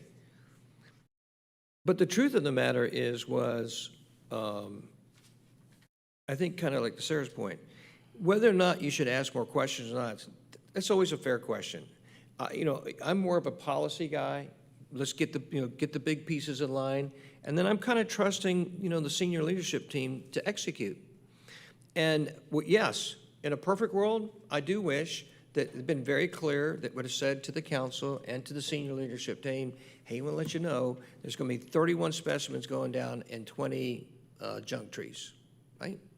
And I would say if we learned something, that maybe that clarity of communication, when we knew that should have been communicated to everybody. But I'm not going to make somebody a fall guy, because if I had known that and if the council had known that, it still would have gone forward, right? All it would have been is illumination of information. It wouldn't have changed the outcome. So I don't want to pretend and posture like, well, if I'd known this, we would have done something different. That would be disingenuous. What we were signed on to was a comprehensive plan. And by the way, I completely agree with people who say, I don't like Founders Park. We are not sold on that name. It's just a name we put, it's a placeholder. So we're wide open to, on the public saying, hey man, we got a better name for this. Completely agree. It's something that would get the piece going from a vision perspective. It's Jeff Leatherman's project. It's a great vision. We have bought into it because we think it brings great relevancy to our historical properties. And it's a plan, and it activates them, and it makes them valuable 5 years, 10 years, and 20 years down the road. But the truth of the matter is that if you had told me 31 trees, specimen trees are going down, I would have said, does that meet the expectations of the plan that you've got going forward for the next year, 5 years, and 10 years? Does it fit? Or are you needlessly taking trees out? I don't think I need, Sarah, to your point, I don't think I need to ask, honestly, somebody who's a professional, are you needlessly taking trees down? Because they should look at me like I'm stupid if I ask them that question. Because I know they're not needlessly taking trees down. I trust that. There's nobody in this city government, there's not elected officials. You know what? Damn it, I don't like some trees. You take me some trees down there, the Mimosa. I get rid of them trees, and I don't care what this, now, interesting, I did hear a comment about, there's been some comments like that about the past, maybe of some people that were a little bit, let's say, arrogant about trees. This group is not. I trust this staff, bottom line. Are they perfect? No. Show me somebody is. This staff is damn good. It's a high-level quality organization that gets it done, and I trust them, and they're not cutting down trees to cut down trees' sake. They're thoughtful, mindful, and they're following the guidance of not only of their own professionalism, but of also other vendors. Yes, ma'am. Sorry, just wanted to add one more thing. Well, first to clarify, Councilmember Hall rightfully pointed out, October 9th's HPC meeting, there was not a vote held by HPC. Instead, it was just presented for comment. So it's not a binding vote in that situation. However, that still does meet the expectations, City Ordinance 9.1.2. Also, one more thing to add. I'm sorry, it's 11:30 at night. This is not my peak hour. Wanted to also mention as well, in terms of Mayor and Council's commitment to this property, I will personally say that I walked the property with Councilmember Hall and Councilmember Morthland, along with Mr. Haydorn and a couple of other concerned residents, just to take in account for which trees were there. I will say that we on council allocated an additional almost $500,000 in order to accommodate changes to the driveway design when we were told that 600. Sorry. This isn't my peak time, I'm sorry. No. $600,000, so more than $500,000 to protect the historic trees that were on that property that were pointed out by some of the concerned residents this evening. I don't say that in a way to say a he said, she said situation, but I want to make sure that it's very clear for the record and for the whopping dozen of you that still remain in this room and whoever's still watching online, that it's not necessarily the council or Mayor Wilson is just flagrantly ignoring the trees, or we're out there with chainsaws ourselves, or we're somehow running a wood hustle on the side. That's not the case. It's very much been a commitment of ours for the last several years to make sure that we've been accommodating the historicity of the site as well as the environmental impacts. So just wanted to flag that. Sorry. Thank you, sir. Thank you, Sarah. I don't think there are any more questions. Councilman, yes, ma'am. Will? Oh. Director Malone, just one or two follow-ups on all this after all the commentary. Very good discussion up here. You know, there's obviously some processes that can get tightened up, and you know, we're here to do those type things. But going back to option 1 and option 2 of the driveway, we've talked about this in depth, several hours about this. Can you explain why option 2 was chosen over option 1 and how the SHPO commentary assisted in that decision? Yes, so initially, sir, when we looked at the option 1 parking lot, it ended up impeding into the view shed more of Mimosa Hall from Bullock Avenue. And our independent contractor, who was in communication with SHPO, raised just a little concern that could be concerning from you know, historic integrity and what that impact of that new feature may do to the view shed. So that was, along with it being a more functional design, was part of the design process and how we evolved and went with option 2. Thank you. Second question here is, can you touch on the reason that the Bullock Pond was not expanded and we moved for this new project? Yes, sir. So when we originally started looking at expanding the volume at the Bullock Hall Pond, what we quickly determined was two very important critical pieces. A lot of that area was made of granite, subsurface granite, and also the flows that were shown in the data analytics showed that if we had a 100-year flood, we would be potentially putting the historic assets at risk because of the new volume and the amount of water in that space in that 100-year flood. So very quickly at the site analysis, we knew that we had to try to find another option. And the option to move that over, then to be over on the east side of the property between Mimosa and Holly Hill, created a better area to collect that volume with less impact and insurance of preservation of the historic asset. Thank you very much. And Mayor Wilson, thank you for being open to the discussion around the Founders Park and what we're ultimately going to land on a name. Totally support that. You know, we're not sold on the Founders Park name as going forward, and would certainly appreciate that discussion. Thanks, Willie. But look, it's a collaborative body. It's a body that, yes, ma'am, Christine, I was hoping you'd say something. No, I just wanted to give a shout out to Lynn McIntyre to remind us about Chattahoochee Nature Center, about the bridge, how they did that bridge over Willio, because that's certainly in our long-term plan to do a bridge connecting Barrington to the rest of the historic homes. So maybe we can see how they got that done. Find the money. Yeah, very good. Christine, thank you. Sarah, Will, Christine, Lee, Ellen, David, anything else? Mr. Knighton, anything else, sir? Sir? All I have is night-night. Night-night. Anything, sir? Just thank you, Mayor, Council, for your leadership and for the staff and the innumerable hours spent addressing citizen inquiries, questions, and concerns. With the discourse tonight, I certainly hope and believe that we're all better for it. And I certainly appreciate a great job that Mayor and Council continue to do to move the city forward, and appreciate the great work of the staff. And for the residents who are still here, and for those watching, thank you. Thank you for coming out tonight. Thank you for asking your questions, and thank you very much for engaging in your city government. Thank you. You did that really good, and those aren't even written down, Randy. I've got some written down comments that'll be really quick. Thank you to everyone who stayed tonight and took the time to speak and took the time to listen. Thank you. Thank you, seriously. We obviously aren't always going to agree, but we will listen. This council is committing to hearing from residents, addressing concerns, and continue to move Roswell forward with clarity and purpose. Regarding the Mimosa Hall and, forgive me, Founders Park project, we have listened and we have heard many of the concerns, and we will continue to improve how we share information on projects, whether major or minor. We can definitely improve on it. What's coming at Mimosa and Founders Park reflects years of planning.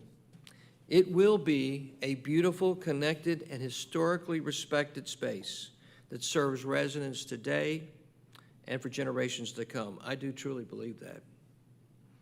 Thank you again for being part of this conversation, and thank you for your continued involvement in making Roswell the #1 family and community in America. God bless you. Have a good evening. Good night. Thank you. And do I need to address this formally? Oh, good. Oh, being that there are no other items, this Mayor and Council meeting, open mic meeting of June 23rd, 2025 is adjourned. God bless.